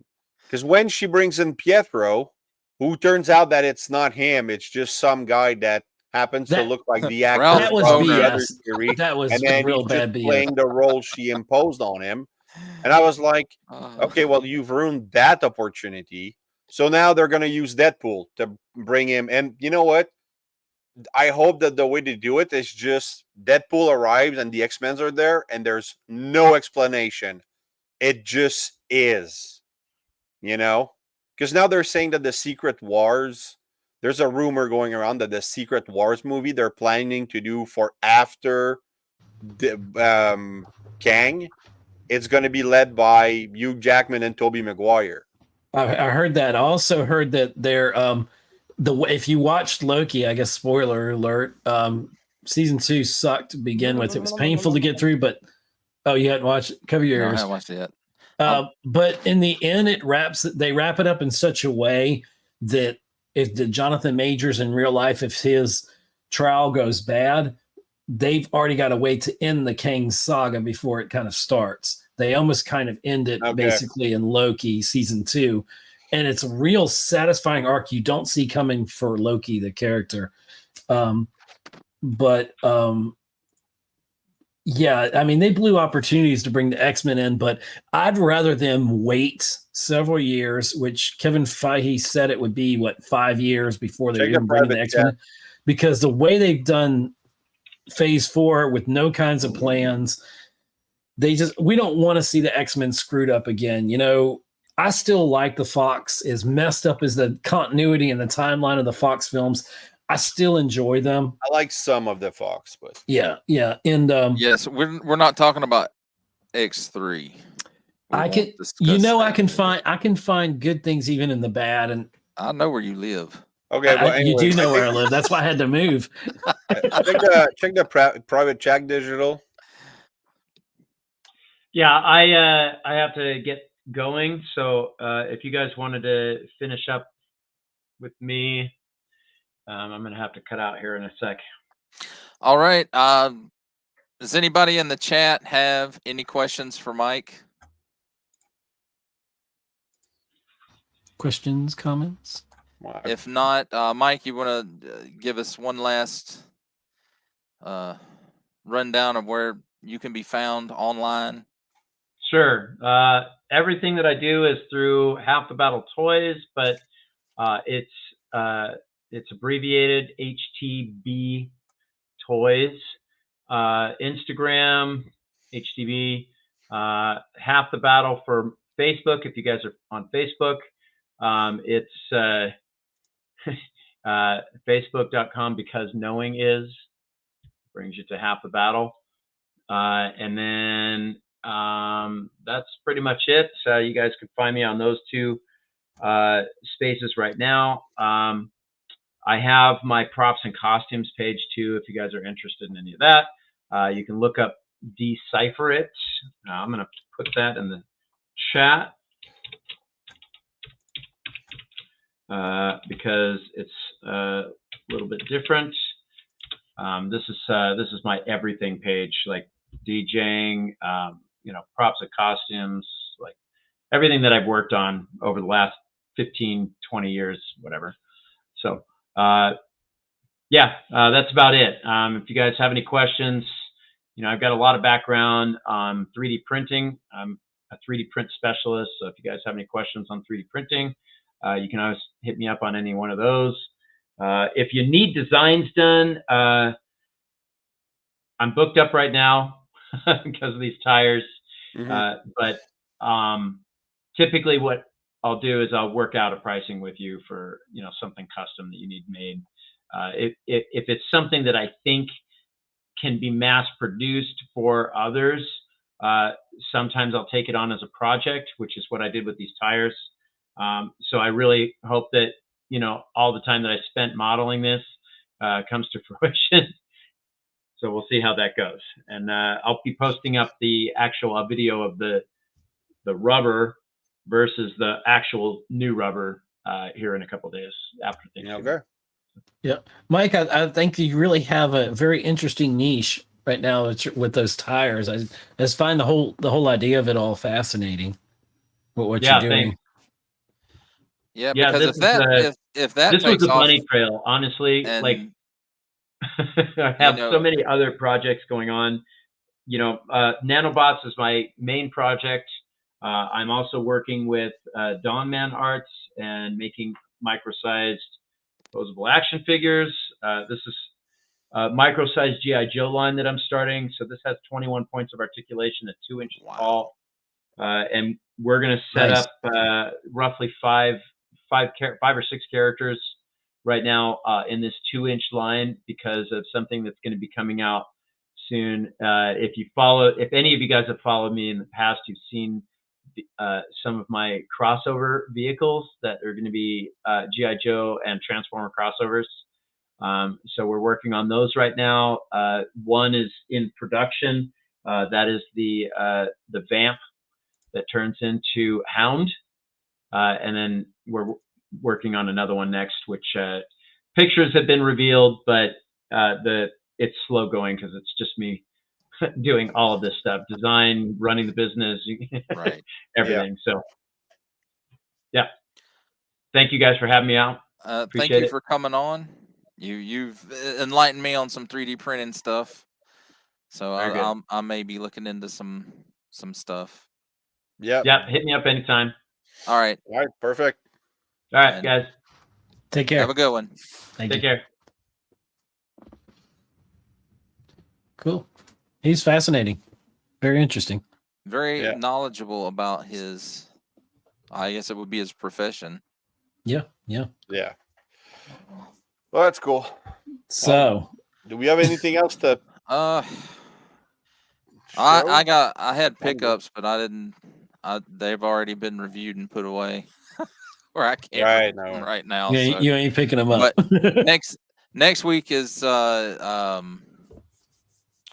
Luke Cage Power Man, Marvel Legend figure, and it's the old school one, with the yellow shirt, the tiara, and the tiara, the classic one.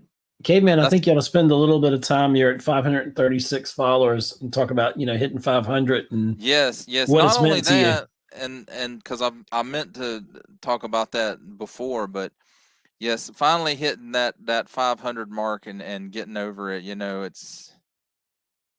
I won't say it's a relief, but it feels good to know that, you've got that many people maybe looking at your stuff. Yeah, I got only lucky. 500 My of those watch are my hours YouTube tell a channels. different story. You hear? Only 500 of those are my YouTube channels. Oh, is that right? Yeah. Yeah. No, I'm at How many videos? 605. Wow. I'm amazed. I think it'll be 610 this week by the end of the week. Time for a new hard drive. And that's or just two. regular episodes. That's not counting. I think I got one special in there. That's not counting the sizzle reels. That's not counting lives. Yeah. I have 325 videos. But I have a lot of repeat views because of the voice actor stuff. I'm at Yeah. 629 subs right now. So I got lucky because, well, this guy brought in tons of view because I was one of the first to have him in the hands. The core class Optimus Prime and Bumblebee, that really, really. Wow. So yeah, Cause see, I looked at that and I was just like, I don't really like that hubcap Bumblebee. And it's terrible.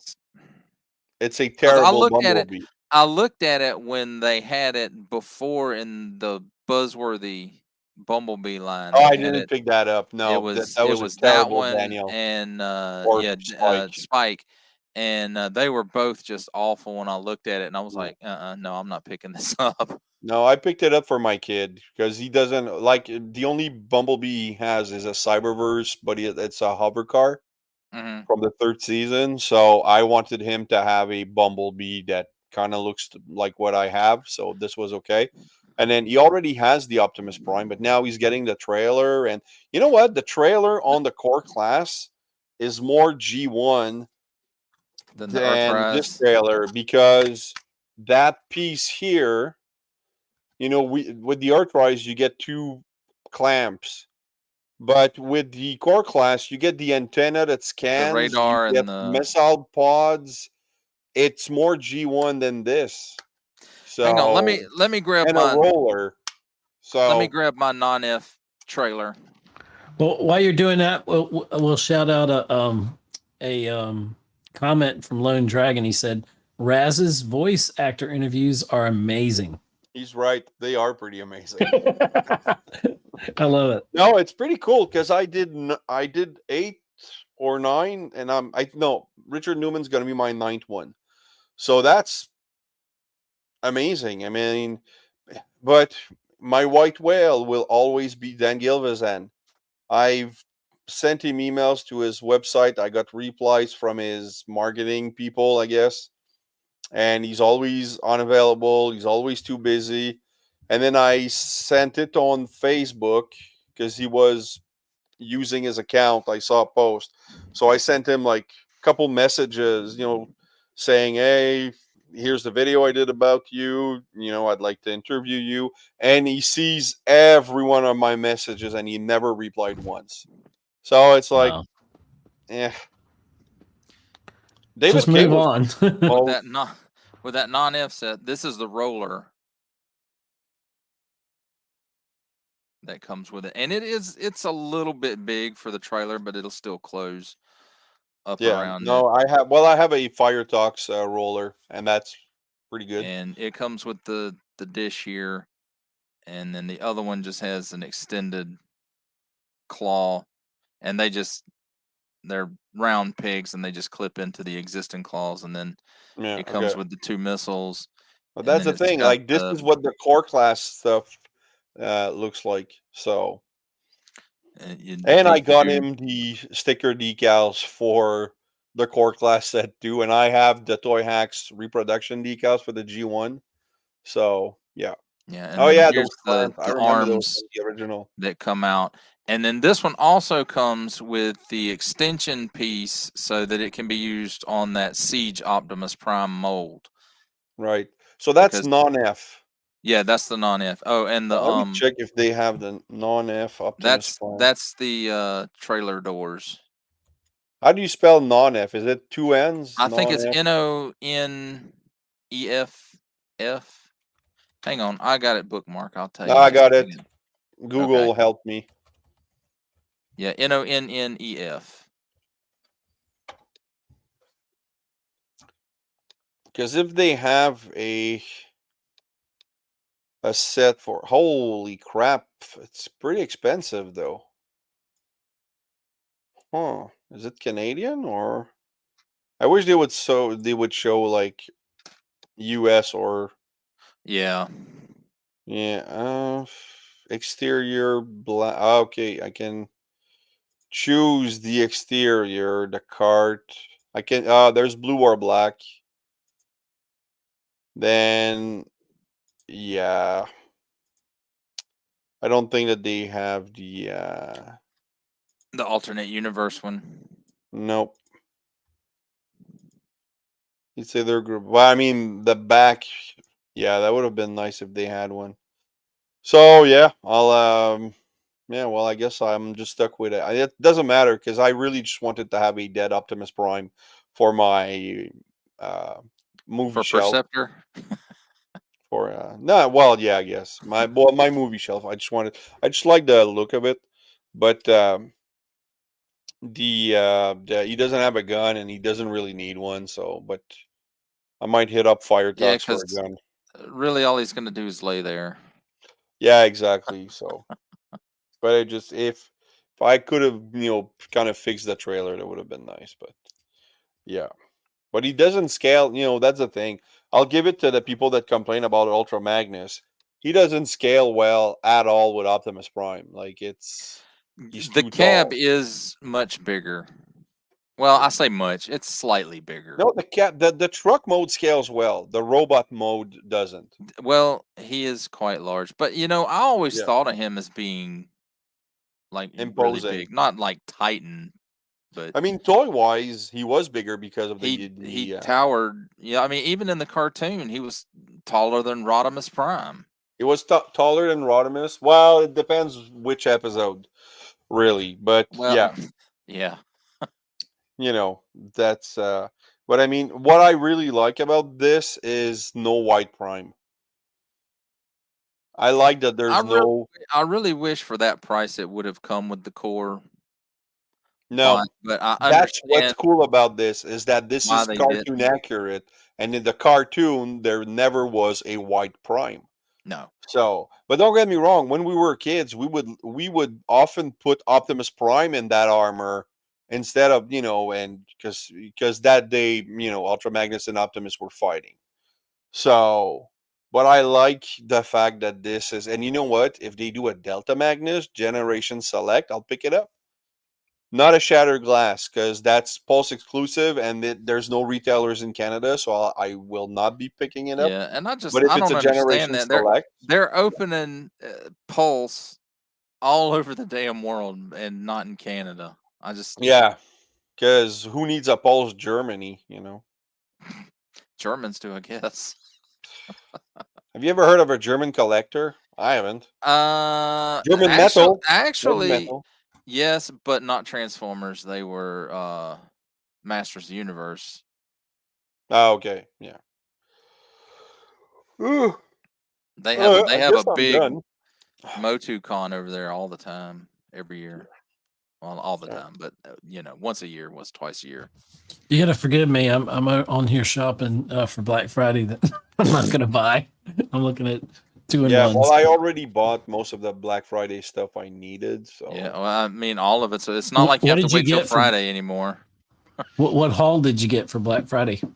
oh well, that pretty much what you saw. Oh, okay. Those were Black Friday deal plus two NECA figures that I gave to my wife. The original Wolfman in black and white from Oh, NECA, cool. and I have another one that I don't know if she's still watching, so I don't want to say what it is. I'll put it in the private chat. Uh,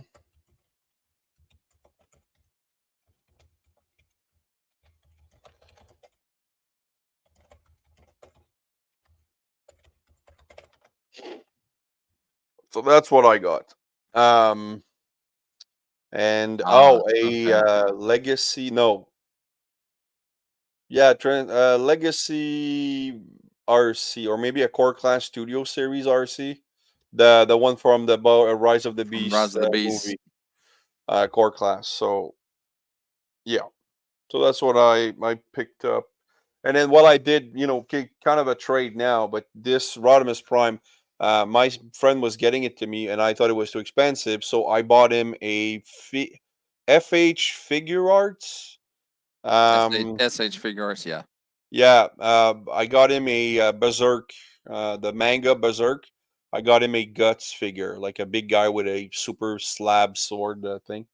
So he was, well, I think he was pretty happy with it. So, but yeah, pretty happy with that Rodimus. I'm gonna have fun to review him and try different pose. So I'll have yeah, to be looking out for that one. Because you said it's the 3-0, right? this one, yeah, is 3-0. It's out now, and you can order the Sideswipe one on DJC Collectibles too. He still has a couple ones. Yeah, so it's worth it, but it's a lot of money though. And then he comes with like 15 different hands. Plus, if you have the 30 MDLX Optimus Prime, you have a Mm-hmm. blue hand so that he's able to shake hand with That's Rodimus cool. Prime. That's cool. I like when Like, they put little extras like that in stuff where you can use it with another figure. yeah. Well, I don't have the Optimus Prime because I don't collect. This is just a gift I got. But then, and honestly, I would never pick up another MDLX figure. But they're doing the Lambros, maybe. So They're definitely doing one of them. yeah, because there's the I don't know. That's Lambro shelf right there, that side swap is a little more. stylized. Yes, thank you. Yeah, Just having a brain fart. yeah, I There. know. But it's just if there's a sliver of a chance that I can get a Sunstreaker like that, Sunstreaker. I'm gonna take it. Yeah, I'm waiting for the Samurai one. I'm waiting for a McFan Toys Legend Scale Sunstreaker, but I ordered that like 2 years ago, and it's still on pre-order at Shozi store. Yeah. Hey, So yeah, did you pick up that Legacy Bludgeon? no, I didn't I either. don't. I'm not a big fan of um the Pretenders as like that much. And I don't like the look of the tank mode on him and everything. And I'm not a big fan of Tarn either. So I didn't pick up any of these. Like, honestly, from Braun is one figure that comes to mind that I picked up that he might still be a contender to figure of the year. The Um, 86 one. yeah, oh yeah. Yeah, he Fantastic is figure. great. But I didn't buy that many Transformers in the past, let's say 3-4 months. I have on pre-order the Chase for my son because it's a rescue bot. I have Tiger Hawk for myself, and I have the concept art Rumble. Megatron. Oh, Rumble. No, yeah, Yeah, just a Rumble. It's he just looks kind of neat. yeah. He looks different, and I don't collect movie figures at all, but I just really like this one, so I'm gonna put it in my leftover Decepticons. So yeah, Skylinks is worth it. But yeah, so it's just I don't have like I'm hoping that they're gonna do Ramjet soon, Swoop. I'd Yes, like I hope that 86 swoop comes down soon because I'm ready to complete 86 those Swoops, a Dinobots. package refresh of Ramjet, the throttle bots, Runabout, Run Amok. I'd like a 2-pack of those. And then it's really just Gears, Wind Charger that I would need. Maybe Octane, Sandstorm, New Mold. A couple figures here and there that I'm missing to complete my poster. And then after that, it's just the combiners. Yeah, there's not a whole lot they haven't done yet with I do have the U1. Metroplex Iron Factory on pre-order. Is that that ain't the big 4-foot one, is it? No. Iron Factory. It's 41 centimeters, so it's about the size of Jetfire. But Okay. I had this, so it was 179. So now 175. So that's cheaper, like $25 discount. They were having a sale at Iron Factory on launch day with no shipping and no tax. So it's either that or I was trying to get a $900 Trilling 30 or Generation Metroplex. So Oh, yeah, good luck on that one at a decent price. I mean, you can find them, but God Almighty. exactly. So I don't want that. I mean, they're not going to scale with my, Omegas.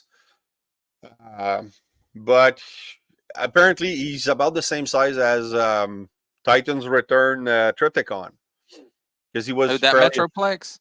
He should yeah, be about this. He should be about the same height as the Titans Returns Fort Max, because they're on that same.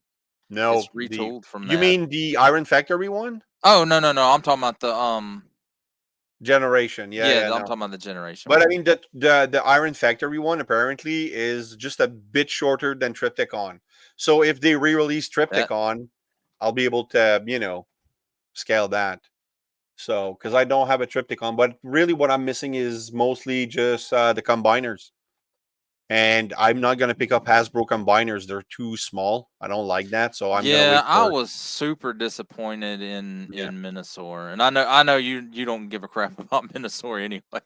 Any Stunticons. I'll probably never own one But unless it's a gift. I will say this about the Stunticons individually: their alt modes are fantastic.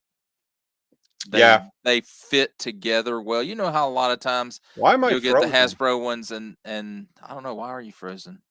Can you guys still hear me? Yeah, I can hear you. Oh, it's my camera. I forgot to plug it. Sorry. But the battery's running out. I hate when that happens. Yeah, I totally forgot to do that. So, all right. Well, I'm gonna go then. I think All right, I'm out of man. camera. Thanks for coming on. No problem. Take care, Raz. It's good to Always see you. fun You to guys have hang fun. out. And remember, nothing in life gives you right to be an asshole. Take care. All right. Yes, remember that. And Ed. then there were two. Oh man. So what do we got left to talk about? Oh gosh, Wars? I was about to pivot circling and back around to Star Wars, or I was going to pivot to something else. And I know, the new Ghostbusters trailer.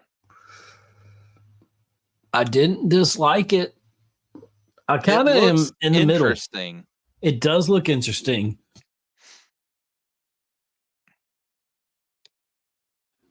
Bless me, I sneezed. We're talking about this. Sovereign Knight, compared to the Combiner Wars Devastator, they're all runts except for Pretty King.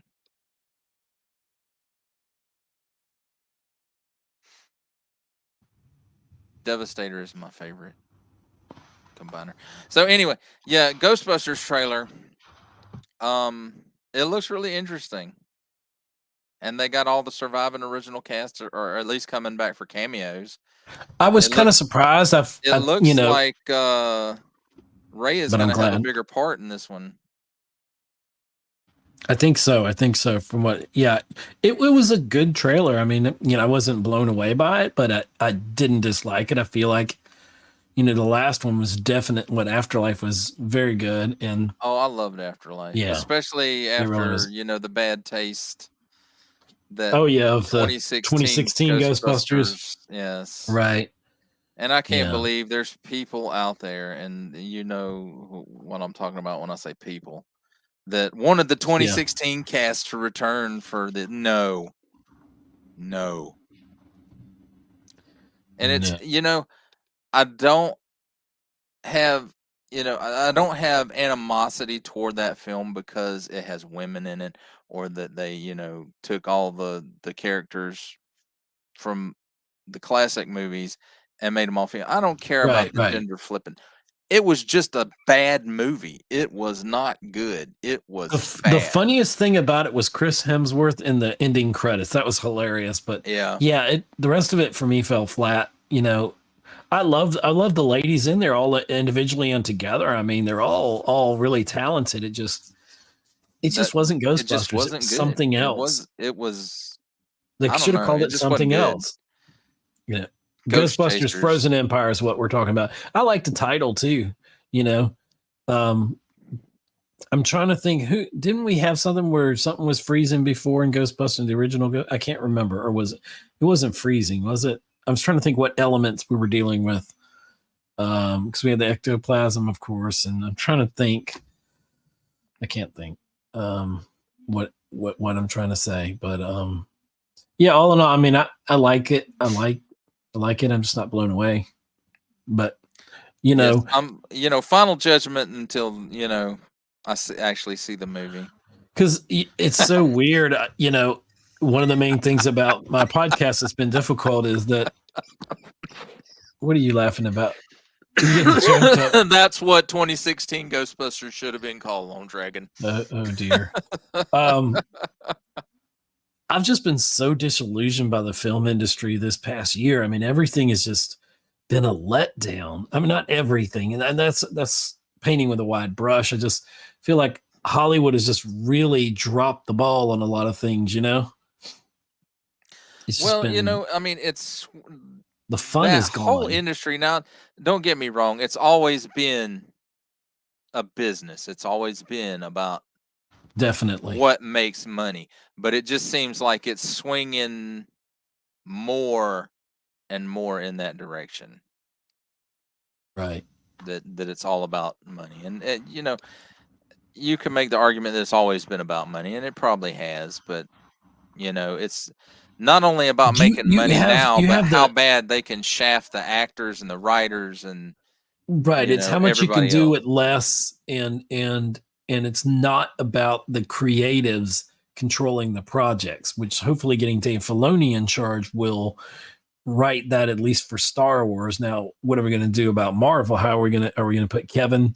We should put Kevin in charge of everything, but I don't know. We put him in charge of everything, and then, it's still, he but still he ain't was woke under up from the wokeness.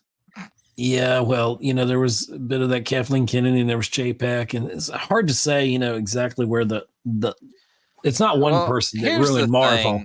It's a conglomeration of people that where ruined JPEG messed up. He's a money guy. He's always been a money guy. It's always been but about the money. We need him. someone, and that's where he came out of, and that's what he's all about. And for him, when he took over Disney, it was like, okay, we have to take Disney Plus and we have to make it a major thing to make us tons and tons of money. And so, he started not writing, but writing all of the creators, or the people that was in charge of the creative endeavors. Content. Give me content. I need more content. We need content. And that's what was. It didn't matter if it was good. Didn't matter if it was bad. It was just content. They needed quantity, not quality, and that's exactly what they got, and they ruined the brand.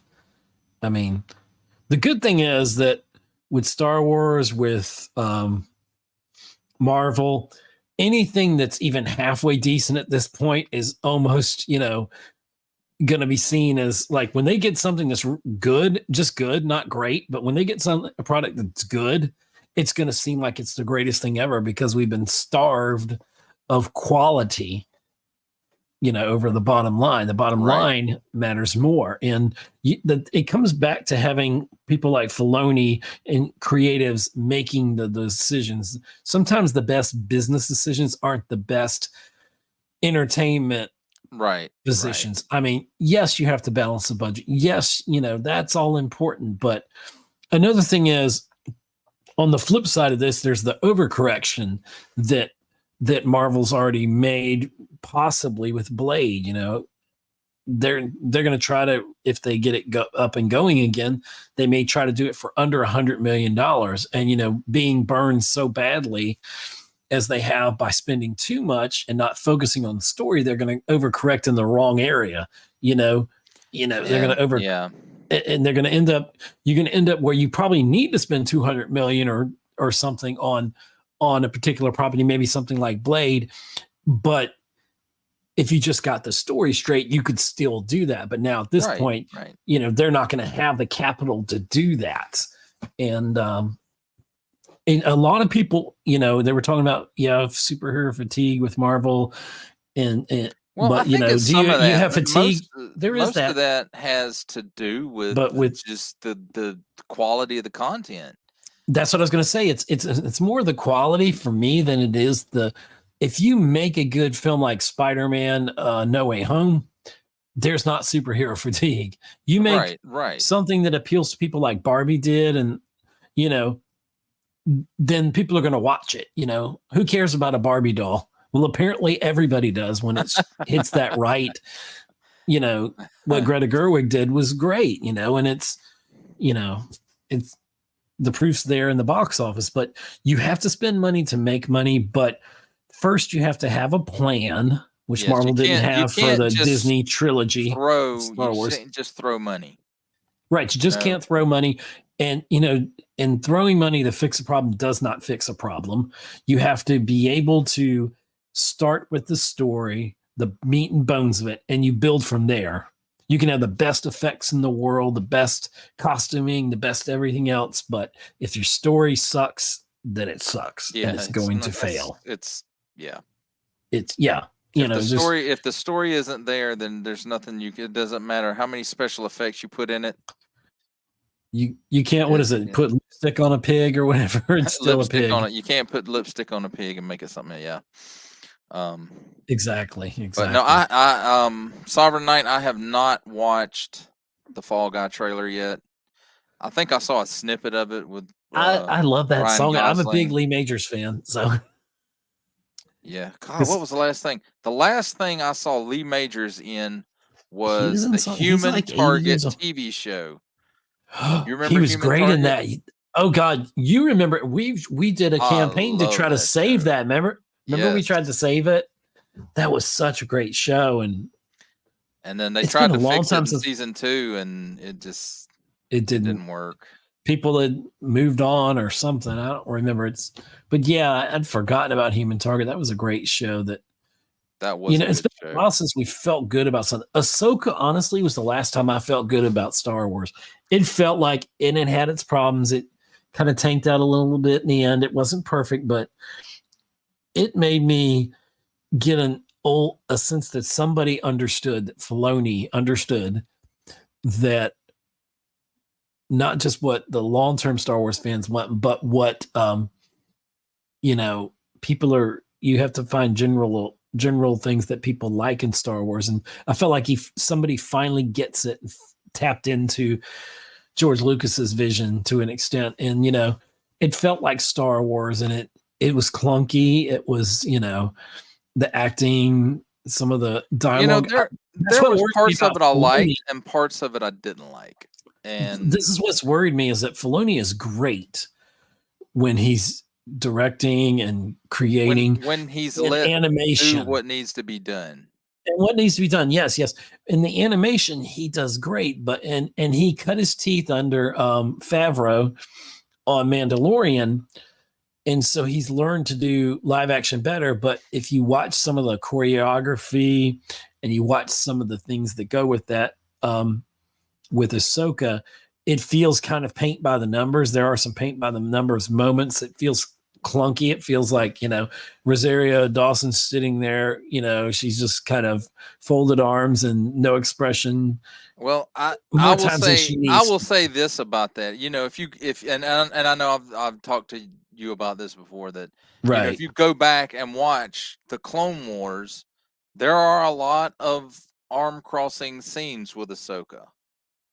That's true. That's true. But I don't know. It just feels like they could have done more. I mean, I don't. What am I looking for? Yeah, it felt like there wasn't enough going on. I really would have liked, and again, I've talked about this before.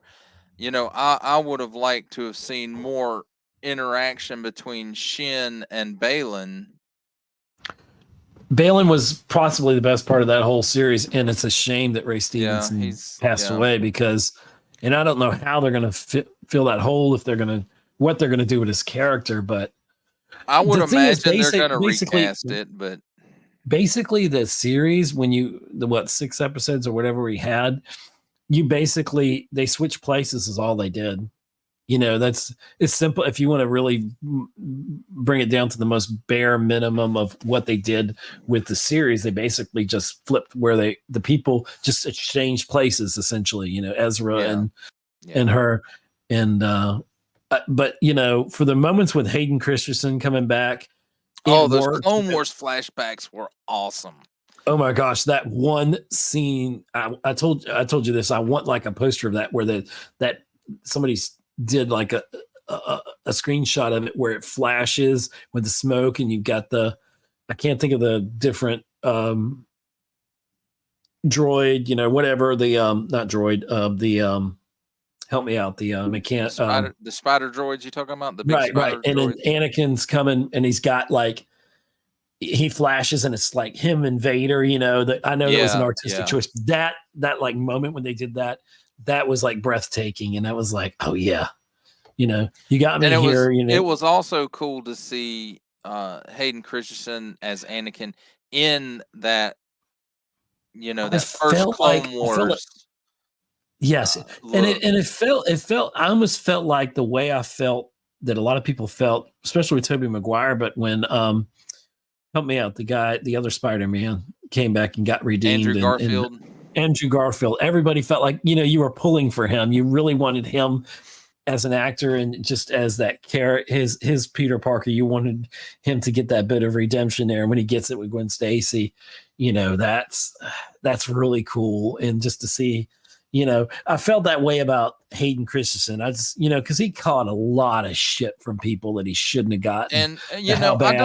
And I never really blamed him as an actor as much as I blamed George Lucas's bad dialogue. Right. Because George might can plan out a story, he can write a story, but he cannot write dialogue. Right. We've always said that, yeah. And all right, I'm just gonna text something here. But yeah, I was so glad to see him back and just in action. And something I was gonna mention. I don't know if this is what I was talking about earlier. I swear I saw online, I hope it wasn't a hoax or anything, that we're getting a season 2 of Obi-Wan, which I didn't think that was kind of possible, but I don't see how that's going to work unless it's flashbacks. But, I wasn't really sure where they were going to go with the season 1 of it, especially, they had Vader and Obi-Wan fight when, George Lucas has repeatedly said that Obi-Wan and Darth Vader haven't seen each other since Mustafar.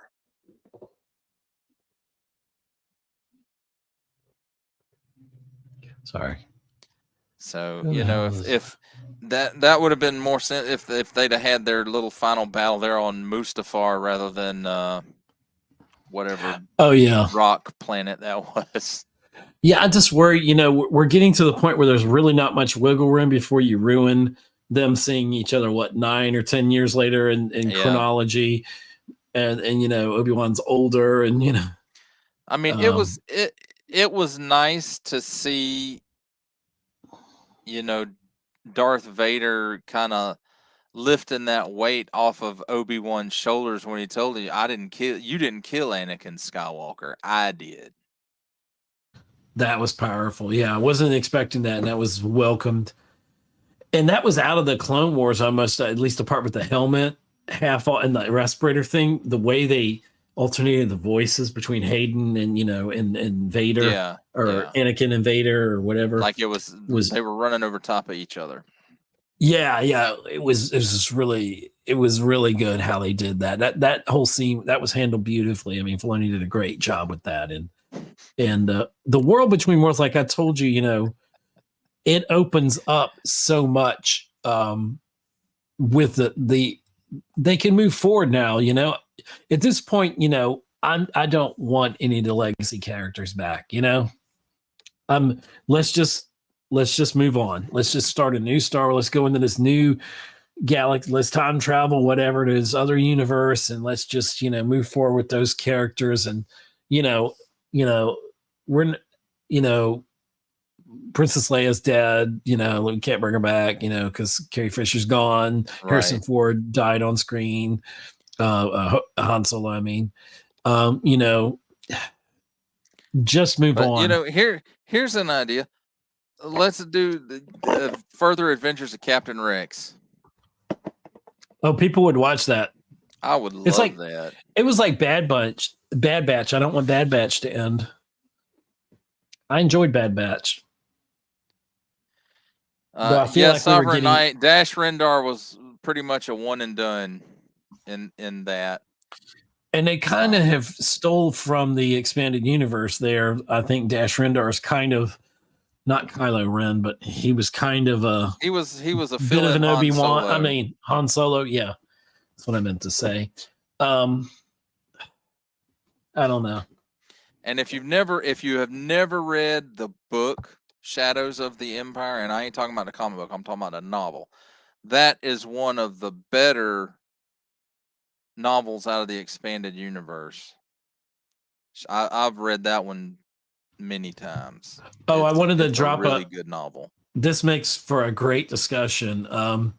We already discussed it a little bit, but I just want to drop it here in the live stream just to see what ripples it causes. But the possible casting rumors that Marvel is looking to make Silver Surfer female. And here I thought we were getting past that. I know. Didn't South Park address this already? Yes. That would be, unless you can come up with like a I can't think of his name. Help me out here. That Michael B. Jordan was going to play the Black Superman. Cal, what's his name? I know Zod something. Val Zod. Val Zod, yeah. Yes, is it President Superman or something like that? Here's the. I got no problem with that. It's not. I'm not talking about the race thing or anything. I'm just talking about. I got no problem with him playing that, but because it's not. It's a different character. It's like Miles Morales. It's a different character. Yes, and like it wouldn't Miles matter Morales. if they're black, white, Asian, whatever. That's irrelevant to me. It's just it's the gender swapping stuff right. It's got to stop. Unless and I'm okay with it's almost Lady Thor. It's almost Lady Thor, but or whatever, or Thor. It's that Mighty Thor. Call me Mighty Thor. Yeah. That was so bad. So terrible. And but I don't. For me, honestly, the Silver Surfer. Whoever, and I can't remember the actor, we talked about this the other day, who played him in I call them the original Fantastic Four movies, the two movies that had Chris Evans. Rise of the Silver Surfer. Rise of the Silver Surfer. That actor played him perfectly. And Lawrence Fishburne as Larry his voice Fishburne as the voice. You cannot do better than that. I don't know how you can beat that, because you can't. You can't. At this point, you can't make Samuel L. Jackson the Silver Surfer's voice. I said my name is Orn Rand, mother. I'm tired of these Galactus and these planets. If they want to do Galactus's Herald as a female for the sake of representation, you don't turn the Silver Surfer into a woman. You get a lesser known character, Frankie Ray. Was she Nova? Was that her name?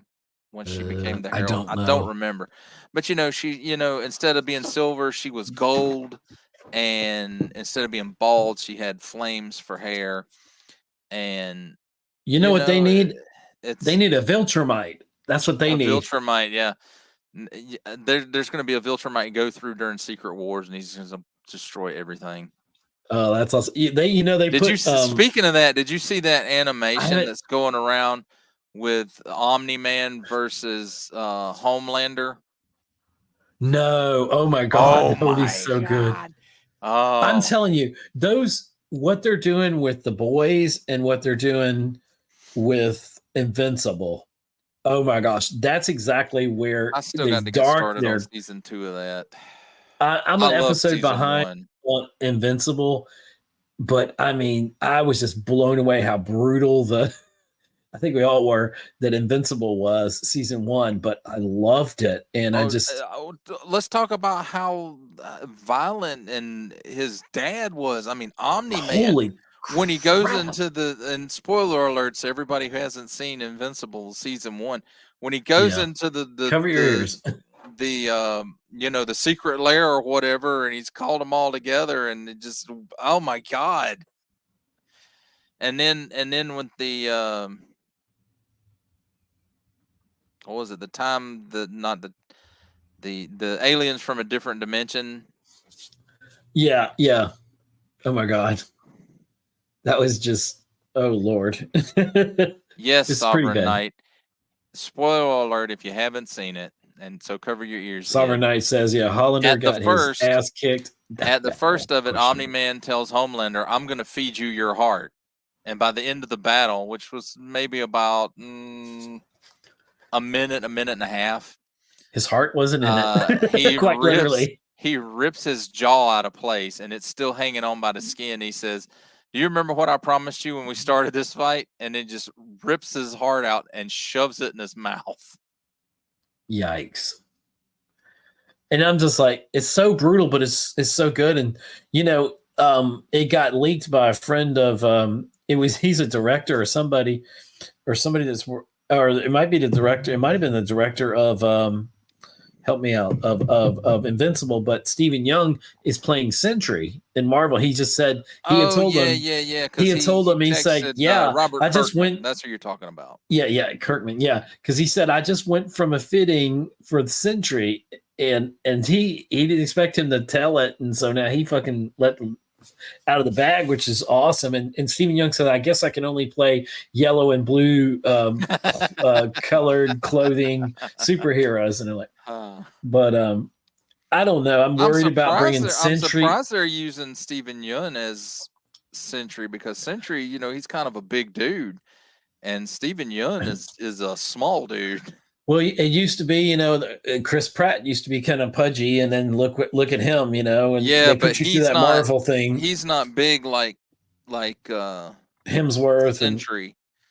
Yeah, but maybe they'll go a different route with it. I wonder if Chris Pratt works out with his father-in-law. The Terminator. Arnold. Yeah. Yellow and blue superheroes. Sounds like they're making a Booster Gold. Oh my God. To me, my definitive Booster Gold is from Smallville. I like the guy that did it. I don't know. No, mine is from the 80s in the Justice League of America comics. See, that's Sentry. She looks nice. Oh, wait a minute. I don't care how much padding they put on Stephen Yeun. You got an S there. Look at the hair, the waving blonde hair. On his belt. Well, on his belt, that's for she. He can be in the MC4 or whatever you call it. For she, you can put a female in we're that. We're trying to move past that, man. We're moving. Oh, we moved past that. Okay, we have Kathleen. We have Kathleen. Yeah. I would love. I tell you, the movie that I am most excited about is Deadpool 3. I heard some more casting news, and Lone Dragon says Captain America used to be the Human Torch. Yeah. Chris Evans, that's the rumor. He's coming back as Human Torch, and because Deadpool will be chrono traveling or whatever, time shifting, whatever you want to call it, across the thing. And Lone, I would not put that past Gunn. He likes to take the obscure characters and do stuff with them. I tell you what, and I've said this to you, Caveman. I was never a Deadpool. I was never really a Deadpool fan. I saw the first film. I don't think I saw it when it came out in theaters. I don't know. Maybe I did, or maybe I didn't, or maybe I saw it later. And I liked it. I thought it was good, and then this Deadpool 2, and they said at the end, oh, we're going to have Cable in Deadpool 2. And I'm like, okay, I'm a big fan of Cable from like the Age of Apocalypse and stuff like that, and X-Men. And of course the X-Men animated series, which I'm excited about. X-Men 97, we'll talk about in a minute. But the X-Men series, that's my definitive X-Men. But to have I lost my train of thought there. I got too far down the road. Oh, I do that. I was getting to a point. There's too many commas in my sentence there. Too many commas. Yes. Too many run-on That's sentences what we'll there. blame it but, on. Yeah. But to bring. What was the first part I was talking about? Oh, damn. You know what? You talk so much, I done forgot. I talked so much, I got lost. I just. Oh, help me out. I'm getting tired, I guess. But yeah, Jason. Yeah, it's chasing that puppy around. A 7-month-old. Oh dear. I was like, I thought we hit our I was like, are we in the terrible twos, or is he a teenager yet? Dog yet? But he's not. Talk about my awesome puppy. And anyway, he's busy playing Starfield and lost track of time. Yeah. Damn. That's what happens to us on live streams. We lose track of time because we're having. I know. Yeah. I'm like, the hell with it. I may put this. I may just, if I can get this audio off of here, I'll just put it up as on my Geek Homeworld thing, so people can listen as an audio podcast. Yes, and then they don't have to look at my ugly face. Yeah, I shouldn't have listened to you. We should have went video when we were ugly, when we were less ugly about 15 years ago. I know. We could have been on top of this stuff. Yeah, I'm coming up in September 7th, 2024 will be 10 years of Geek Homeworld, and what's 24 minus 8? You were asking me to do math? Okay, I'll pull up my calculator because that's how damn bad my math is. Here's the calculator. Hold on. That's will be how long I've been podcasting. 24 minus 8 equals 16 years. Holy crap. Is that right?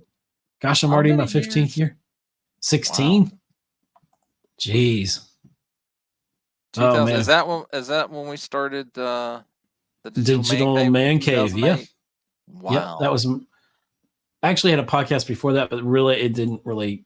Didn't know what I was doing, and then doesn't count. But yeah, so I did basically September 7th. We did 150 episodes of Digital Man Cave, and they're still out there on iTunes and wherever you get your podcasts. Oh my God, I will never forget the night we had the soundboard battle between Duke Nukem and Samuel L. Jackson. Come over here. Oh my God, we need to recreate that. Oh my gosh. They would yank episodes these days. You can't. You couldn't do that. Yes. It would all get edited out and copyright infringement and all this crap. You can't have fun anymore. But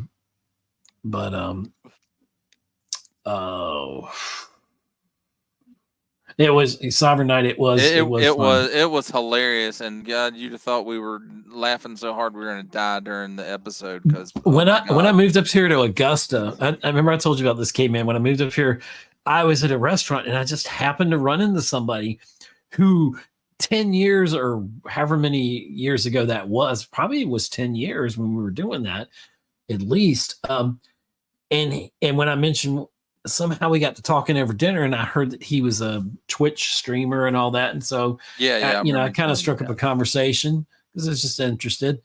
And he's like, I know who you are. And I was like, really? And he's like, yeah, I used to listen to your podcast when I was, I don't know if he wasn't even a teenager.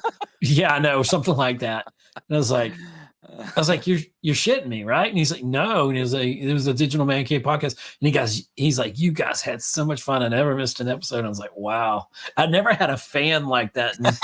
And then we were supposed to hook up and episode. Yeah. And I was like, wow, you really didn't have a life. Yeah. I'm sorry we raised you. He really was 5 years old.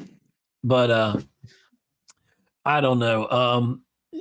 It was a much different time that I decided to get serious with the podcasting and all that. And, this is, got to try something different. But I've had fun. But like I was saying earlier, kind of pivoting back, this past year has just been since really the pandemic hit, I've been so kind of disillusioned with the film industry. You know, it's like, because my podcast is mainly, I like talking about films and the Right. box office and Yep. stuff like that. And after a while, you know, just life and everything else happening, You're all like the Bob craziness. Chapek. You're a numbers guy. I know. And yeah, I try to chase the algorithm, chase the subscribers. I don't care if I've got one subscriber, as long as that one subscriber is listening, and then they tell a person and they tell a person. That's how you build a community. And but yeah, just a lot of the filming, it's just not been fun. And then this year, when things were coming back from pandemic, I was excited. You know, it seemed like we were, you know, getting off to a bit of a start, and then just there's only been a few things like John Wick 4. I never thought I'd love that, and that was a great freaking film. Really, I I hated the enjoyed end. it. It was a lot of fun. I don't know. I just was liked it hyped up to the end, and you know, I had this for both. I didn't know anything about what They're trying to story-wise write was number going. 5 now. You realize And- that they're Well, trying how to the make hell number. did- I don't know. He did. I don't know. Maybe somebody killed his dog, and so he's coming back. He's coming From back as a zombie. It's zombie Keanu. Wick. Zombie Wick. Oh my God! There you go. We just wrote it, Oh. and somebody's stole that idea and ran Yes, with now it. take that and put it into AI. There you go. They'll But, write a compelling movie. There you go. And not pay any of the actors, right? Yes, use all computer generated images that the studio owns in perpetuity. I watched this. I don't know if anybody knows of this guy, but he's got a really good YouTube channel. If you like music, and especially older music and music that you want to know the technical side of it and comparing new music to the older music and different things like that. And a guy named Rick Beato, I think it's Beato, and he's interviewed a lot of performers. But he'll listen to music and he'll break it down and stuff like that. And he likes some of today's music, but you know, it's not as good as some of the earlier stuff. But he did a fascinating interview where he was talking about AI, and he was talking about the future of music and how it's already, like, there was Drake had a song out. If everybody thought Drake had a song out, and it was an AI song, totally made up by AI that somebody did, you know, using AI program or something. And it actually sounded better than Drake and all that. And they were talking about where the music industry is going in the future with technology, which is kind of fascinating. And they think in 5 to 10 years, we'll end up having every artist that's out there, even ones that are dead. You'll have like John Lennon, then you'll have AI John Lennon, and it'll be a thing. And then eventually the record companies will create their own AI artists, and you know, it can just really spiral out of control to something else. And people will get to the point where, you know, Yes, I know what it's going to spiral out of control to, because I've seen the movie. It's going to be Judgment Day. it's gonna be Judgment Day. And that's the thing is, And Lone Dragon, they'll you end know, up- you want to see a AI written zombie John Wick movie. I just want to keep James Cameron making Terminator films. That will make me happy. And he's looking in the AI aspect for his next Terminator, if and when he ever gets to it. I ain't holding my breath. He'll do Titanic Part 2 before he does Yeah, another and Terminator I'm like- movie. At this point, I'm in a good place. I like the last one. I don't care what people say. I like Terminator even when it's bad. I still haven't finished that one. Genesis, It's- I enjoyed it's- Genesis for what it was.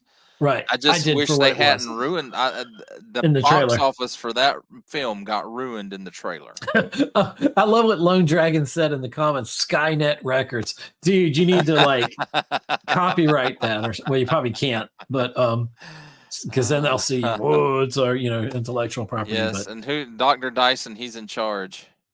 But Dr. Dyson is spinning the tunes. Yeah. Yeah.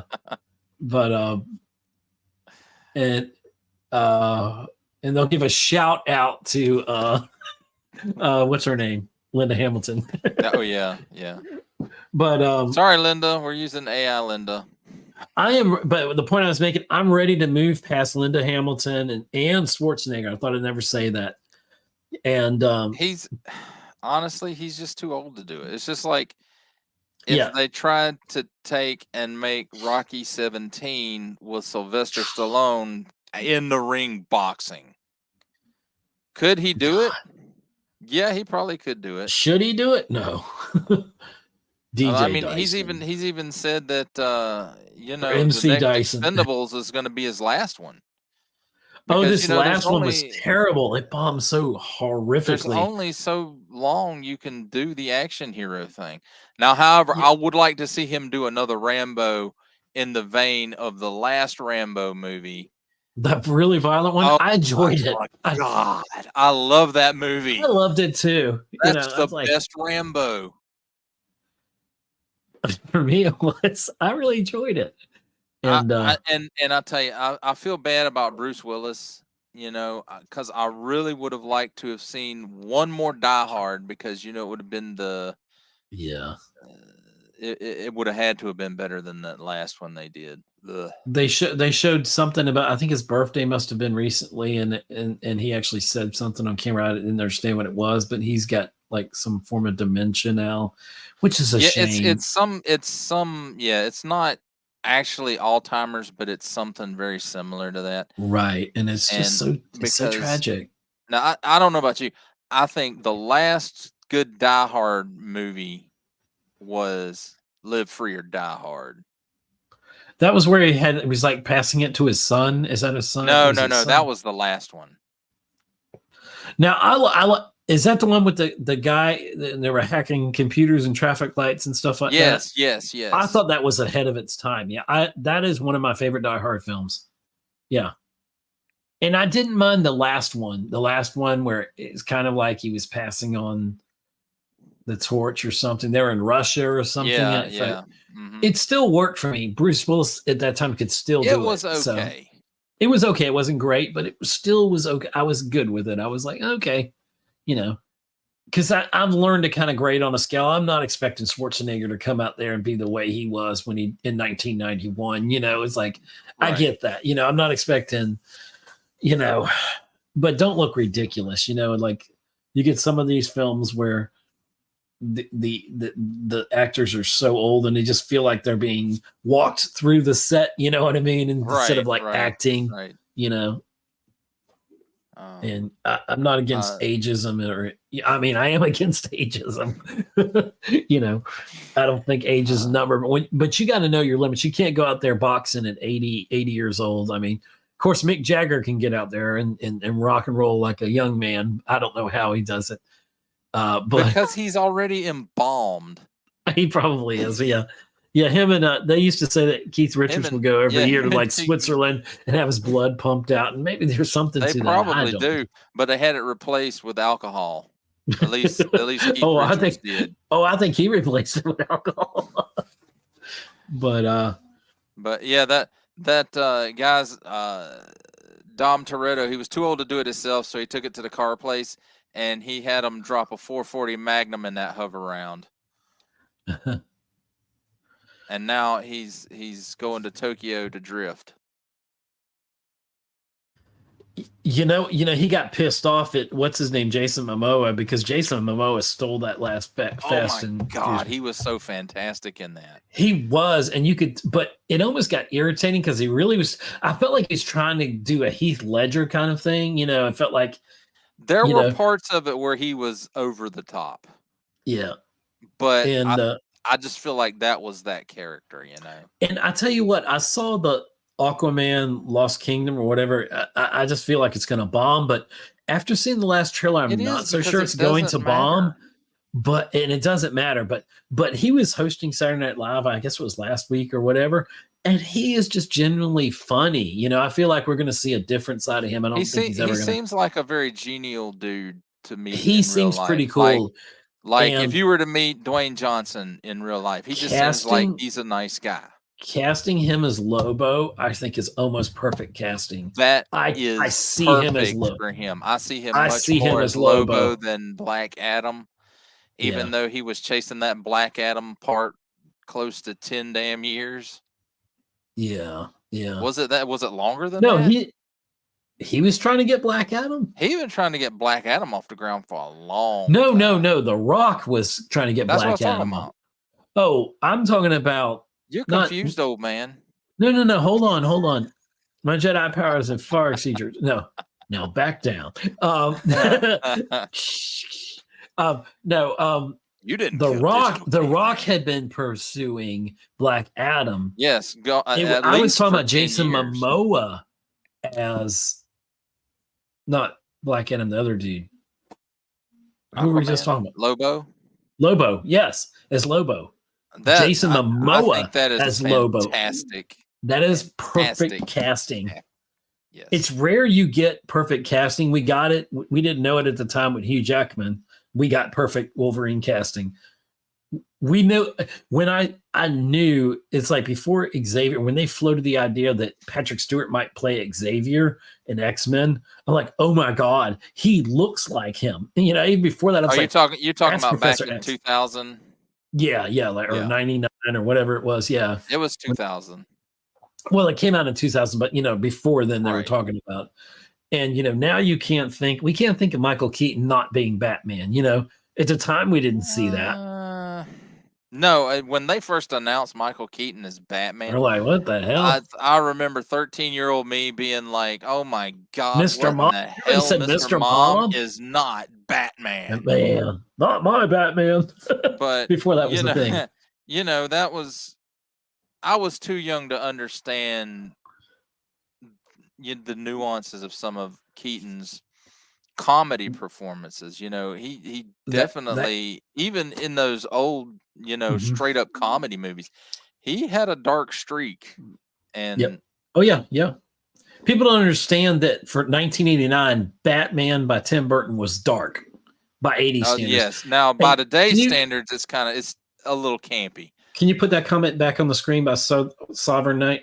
One thing for sure, Ryan Reynolds is Deadpool. I can't see anyone else replacing him. Exactly. Deadpool 1, Deadpool 2 could have really sucked if not for Ryan Reynolds. Ryan Reynolds is Deadpool. That is perfect casting. And I'm glad that he got to come around, that he's lucky enough he's gotten to come around and redeem himself from that character and redeem himself from, I'm going to say Green Knight. What's it called? Green Lantern. Green Lantern. Yeah. Which, God, looking at some of the terrible films we've had last year. Give me a green suit. Don't make it CGI. Dude, I couldn't even watch the last Shazam movie. I started it and couldn't even. I haven't. As much as I love the first one, because I'm just like, what's the point at this point? I could watch Green Lantern before I watch that. Is Gal Gadot's cameo as Wonder Woman, which now it all feels out of place. It doesn't matter. It's DC shot themselves in the foot. Oh, you won't believe what I'm reading. No, it wasn't DC. It was Warner Brothers just being too. I just said something you thought you never heard me say. You won't believe what I'm reading. I know you read. Not much. Not enough. I'm reading All-Star Superman again on the Kindle or something. I think I accidentally downloaded it or something. Yeah. And it's All-Star like, okay. Superman. I enjoyed that. I wasn't the biggest fan of it when it first came out because I just didn't. I didn't wasn't, get but what they were trying to do with it. It's an interesting way to kind of end the arc or change it. It's tragic, but it's we all have a general Ninja Bill reviews. We all have a general problem with DC live action. You and I, Caveman, we've always said, going way back when Marvel and DC were becoming a thing, going up against each other before that Marvel had the live action movies down to a pat in the TV shows, and DC owned the animated all from the way back to the Death Frontier, of Superman or the Return of Superman, whatever it was called. And, all of those. I mean, all the way until even when they went. Even some of the newer ones are still really good. Now there's some that last Green Lantern was not as good. They've had some flubs. They've yet to have a really good Green Lantern. Yeah, that's why I said that last movie. One. I started watching it. The John Stewart one. It. It was okay. Yeah, I hadn't finished it either. I love the character of John Stewart. I really do. I think he's a great character. And I would love to. And where we're talking about DC owning Marvel in the animation arena, this is during the era when the animated Marvel movies were coming out of Lionsgate. And there were some okay ones, like what was it, Ultimate Avengers, the first one, I thought was really well done. But the Iron Man, the second Ultimate Avengers, and oh my God, Tales from Asgard, which I think was the last one they did. Thank God, that was god awful. That was pretty bad. Well, you know, one thing I will never get over. I will never get over the way DC treated Henry Cavill, and I'll never forgive them for that. And a lot of the fans never will. Yeah, it's a shame that we won't get to see him as Superman. They again, brought him back and then yanked the carpet from under him. Do Superman as Superman. Okay. A lot of people, and I know you included, you know, you'll defend Man of Steel till your dying breath, but for me, that character was not Superman. Well, that wasn't our Jonathan Kent, even though I like the actor. Kevin Costner. Yeah, that was Kevin Costner playing Jonathan Kent, which is like a lot of Kevin Costner roles. Yeah, it's just Kevin Costner. I didn't dislike all the DCEU films. I just, yeah, it wasn't my Superman. It was too. It's all in the shadow of the Dark Knight. You know? Yeah. And because they were like, "Oh, that's Nolan was Batman, kind of the Godfather, and we have to be that's dark. the way we need to do. All superhero movies need to be dark like Batman." Well, guess what? All superheroes aren't dark like Batman. That's like spraying rainbows on the Punisher. Right. I still enjoyed. A lot of people didn't, but I liked Batman versus Superman: Dawn of Justice, the Ultimate Edition. Yes, there were definitely some stuff in the Ultimate Edition that should have been in the theatrical, and I understand why they had to cut it for time, because that movie was over 3 hours in the theatrical cut, wasn't it? Oh yeah. And it made it a better. It didn't make it a great film, but it made it a better film. And it's just like if you go in and watch the Snyder cut of Justice League, it makes it a better film. It does, but it still doesn't make it a great film. It still wasn't a great film. I feel like they really messed up when they started, pretty much out of the gate doing Justice League. Whereas they should have built it up over time with individual movies, just like Marvel did. Right. And, but then everybody would, DC couldn't have won. DC couldn't have won, because if they didn't do that, they ended up where we are. If they did what Marvel did, you're just copying Marvel. Well, they accused them of that anyway. Right. But there's only two ways to build a ship, or whatever. One way to build a ship, you know what I mean? It's like, right. One way to cross the street. A right way and a wrong way. Yeah, exactly. It's the right way and the left way. So, I just hate that there's no excuse that we get the Justice League together and they suck. That should have been a $2 billion film. And it's like the whole movie. Shame we squandered that. The whole movie was the way Zack Snyder built it anyway. It was all built around Cyborg's story. It was central to all of that. And then the studio had him cut all of Cyborg out of the film. Well, was it feel the studio weird, or was it Joss Whedon? Was he the one that decided to do it? We don't know for sure. Yeah. Now we know that Ray Fisher says, it was all Joss Whedon, but I can't believe that at least some of that didn't come down from up top,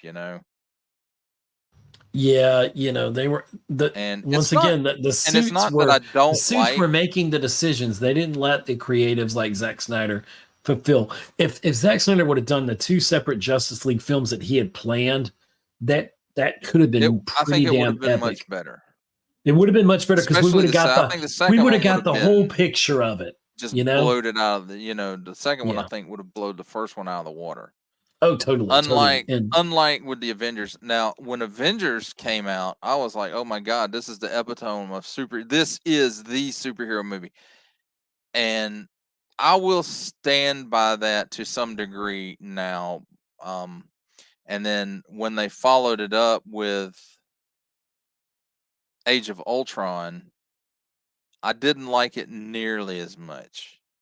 And I don't know if part of that was just, I like it. Avengers, I Like hyped it it. up to myself, and then it lived Yeah. up to the hype. And then Age of Ultron, while it was a good film, it just didn't live up to the first It's kind Avengers, of like Michael in my Jackson making opinion. Thriller and then he made Bad.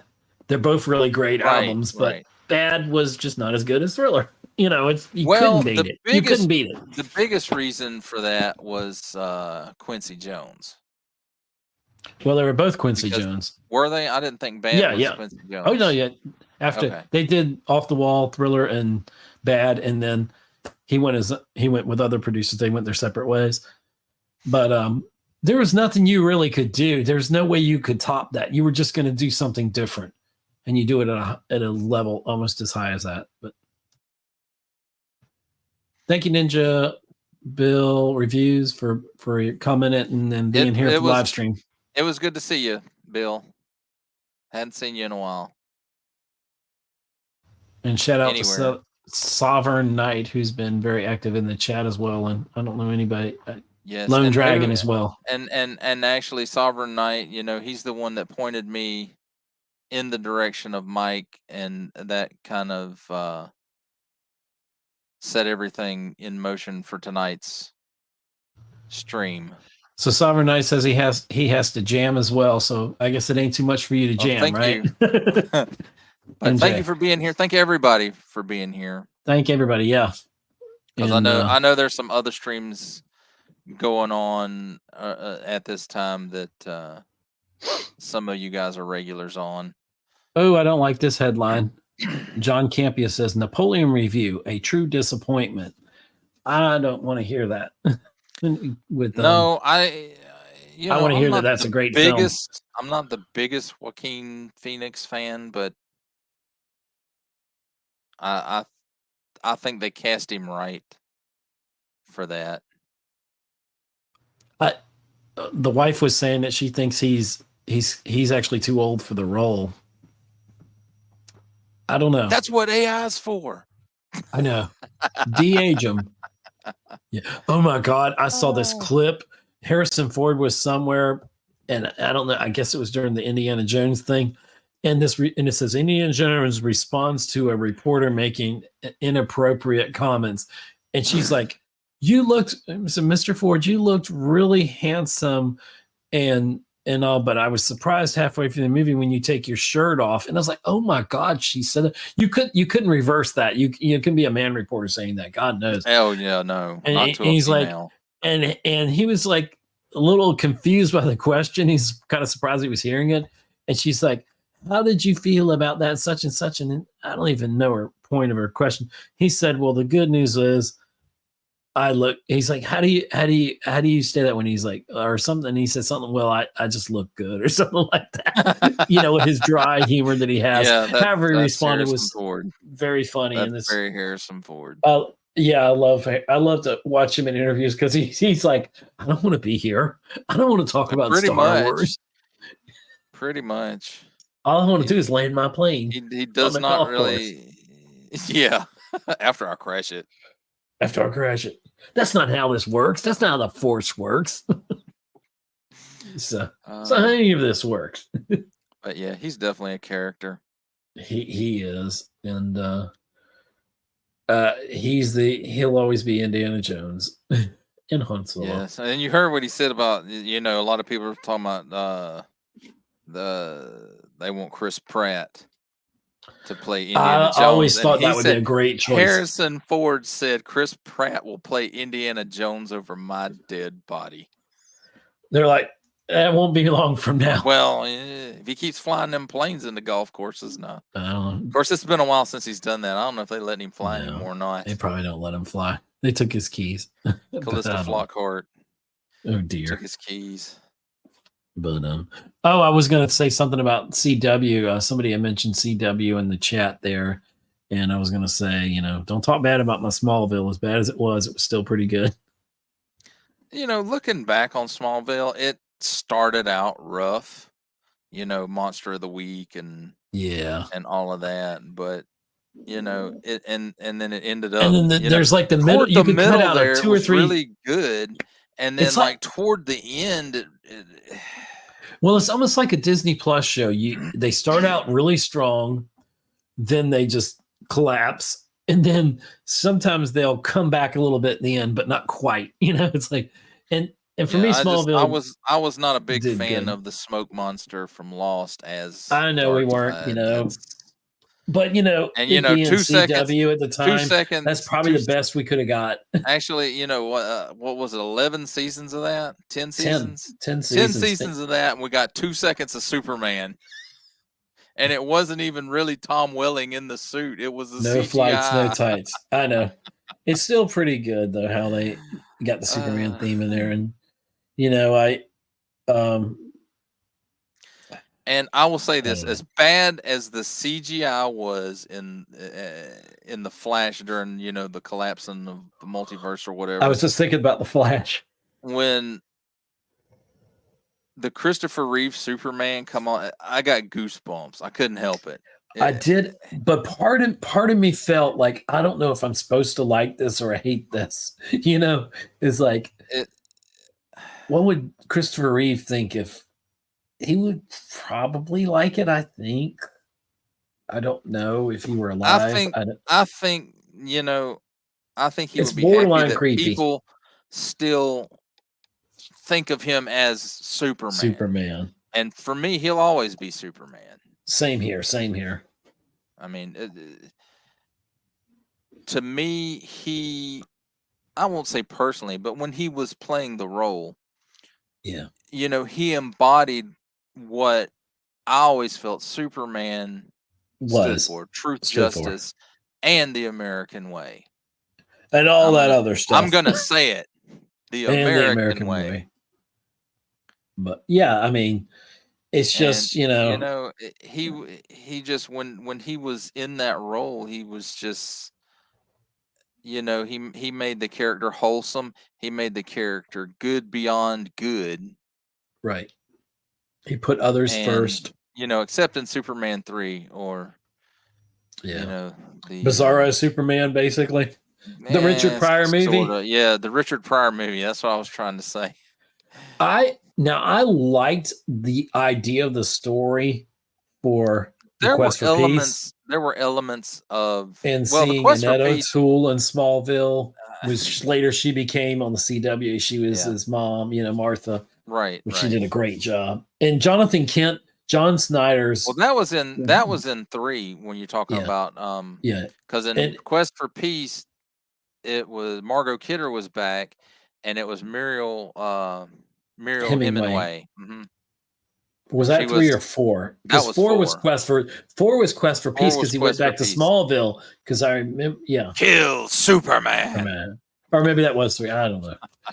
No, that was Quest for Peace was 4, where he goes back to You're right. Smallville and Right. But like for me, John Snyder, I he think he was was a really, really good Jonathan Kent. he was a very, very good Jonathan Kent. Better than Kevin Costner's Jonathan But Kent. I think he got a little full of himself with the role, and that's why he had a heart attack and died. I don't think it was story related. I think they did that because his contract was coming back up and he was asking for more money, and they said, "Well, you know, story-wise, Jonathan has to die, so we just will do it now." And the Millar, I can't remember the guy that Miles Miller, guys that create Alfred Goff, Smallville. Miles Miller. Right, they left like after season 7, I think, when Lex Luthor, when Michael Rosenbaum, who's possibly one of the best Lex Luthors. Oh my gosh, Nicholas Hoult! Did you hear? Yeah, you sent me the thing. Who is that? Yeah, rumored to be cast as Lex Luthor. And I think that's Legacy, good casting. Superman Legacy. Yeah, Superman Legacy. I'm kind of Yeah. interested in I'm getting seeing what they're interested. gonna do with the Brave and the Bold, Yeah. Batman. and Yeah. how they're gonna differentiate that from when they do solo outings for Batman. I would not be surprised if what's his name? James Gunn. James Gunn, if he changes things up and modifies the plan, because he didn't get all the pings and whistles and praise that he was expecting when he made his announcement. To me, it fell flat. I could care less about It did. the gods and They really monsters and all announced that. it. They announced it Yeah. too early. They should have waited until after Aquaman, and then maybe their Yes. box office losses. And wouldn't maybe you have could have been been so working on bad. stuff behind the scenes and laying the groundwork, and then just hit go on some things when you're ready to go with them, or do some secret projects there, and then hell, like they announce it, and then 6 months later come out with Superman, like holy crap, wow, it's Yeah. that would have been He's great. your new Superman. And I understand, when Gunn and Saffron took over the studio duties for DC, I understand them making that as an announcement, but for them to Yeah. just blatantly come out and say, well, we're rebooting everything. Then And why did it was the wrong time. Why did Gal Gadot feel that she was going to come out and say, "Yeah, we're talking about Wonder Woman 3," and then they had to walk that shit back? I don't understand. Well, there was a lot of stuff they were talking that they had to walk back. I mean, look at all the crap with Henry Cavill, and they had to walk I all mean, that but it's back. like I feel like they just did them wrong. I feel like they're just out to do people wrong, because maybe they just can't afford their caliber where they're getting to, and they don't want to pay that kind of money because they can keep the budget lower. Very much it. So we'll just go with an unknown that we can pay half of that. So, we go for an unknown or somebody who's, just happy to get the role. People knows their name, and but they're not real famous. But now, I mean, they just Superman, right out of the gate Superman with DCEU, here we've got Ben Affleck as Batman. Right. But I'm sure part of his payment. We made fun. Sure we were on the Batfleck train, and I think we realized he became one of the best Batman. I liked him as Batman. I did too. He grew on me, and I want to make fun of it at first. Like, how can Daredevil be Batman? I know.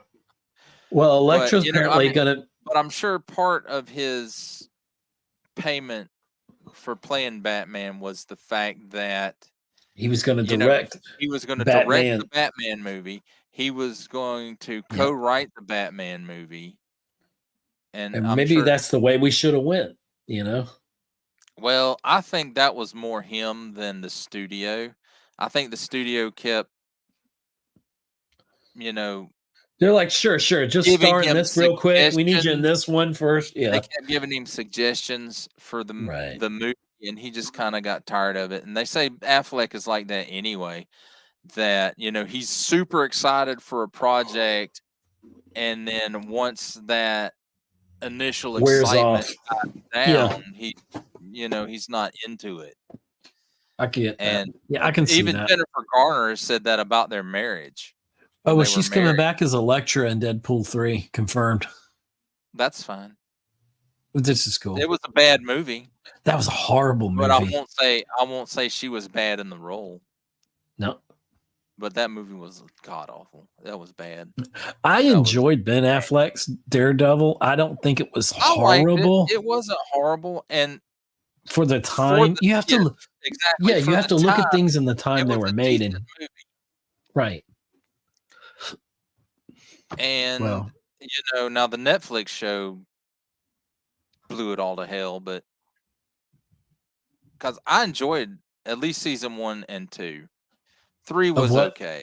Daredevil on Netflix. The Netflix Daredevil.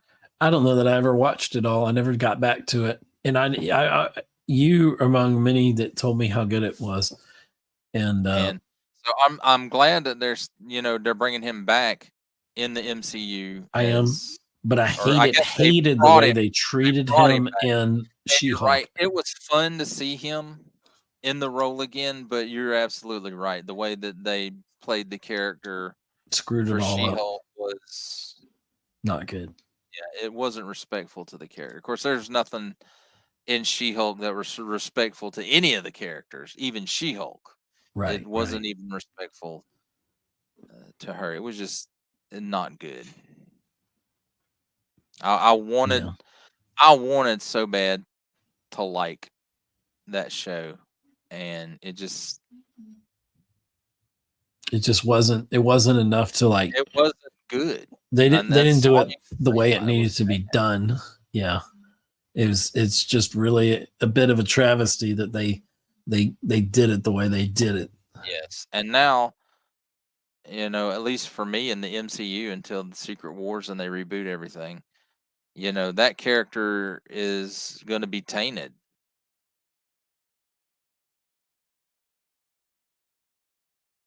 All good? Oh yeah. I just some background. Can't hear these noise canceling headphones. I can't hear what's going on. I was just monitoring things around me. Yeah, I'm gonna have to run. We're coming up on 3 hours of a live stream here. Lord, we really are. Yeah. Well, at least we started early. That's gonna be some editing for a podcast. No, it's not. It's gonna go out this 3 hours and warts and all. Call it a new version of the man cave. I don't care. But so let's reflect again on your 500 plus subs. Yes, in your journey. Since this is your live stream, not technically mine. Where's it at? Dang it! Come back here. I'm going to plug my stuff real quick. I'm Ed of Geek Home World podcast. We're geekhomeworld.libsyn.com. We're on YouTube. We're looking for subs. We need you to sub. Oh, I'm not supposed to say that. Okay, I'm not looking for subs. But if you like the content we're providing, you might think about hitting that like and subscribe, or what is it, like button on the videos. Hit that sub, so you subscribe button, so smash it so you can, or whatever it is, so you can see our new content. We're coming up in 2024. Will be 10 years of this podcast. We may be looking at doing some rebranding and maybe a little bit different direction with the podcast. I'm not sure. I've been talking about it, thinking about it. Me and Kayne have been talking about some things, and I hope that we can do some more, at least on Geek Home World. And I thank you, by the way, for letting me on today, thinking about me as co-hosting here. But I definitely, with the Geek Home World podcast, want to get back into more podcasts. I'd like to get some more live streams like this. These are fun. Maybe a Saturday night we can, come on here and talk, because this is what's fun for me, and just interacting with people and such. It's a good time, and it doesn't. It's a good time since we live far, even probably farther away than we did before. I don't know, so we rarely get to see each other, only like special occasions, and so it's kind of good to be able to hang out with people, and sometimes it can feel isolated, and yes, especially when you're in a new place, and you don't get out a whole lot. Right. There's, and I'm back in school now, so that makes it even, harder. You shouldn't have any problems with that. You have, you're not a lone wolf. You like people. I do like people, even though I don't. I suffer people. I suffer people sometimes. I've been emulating you a little bit here. Individuals I like. I see that, man. All your grace gone down to your beard too. I know, it looks like from a distance, it looks like I have no beard. But I'm watching out, man. I gotta keep it clean on the sides here because it's trying to creep up.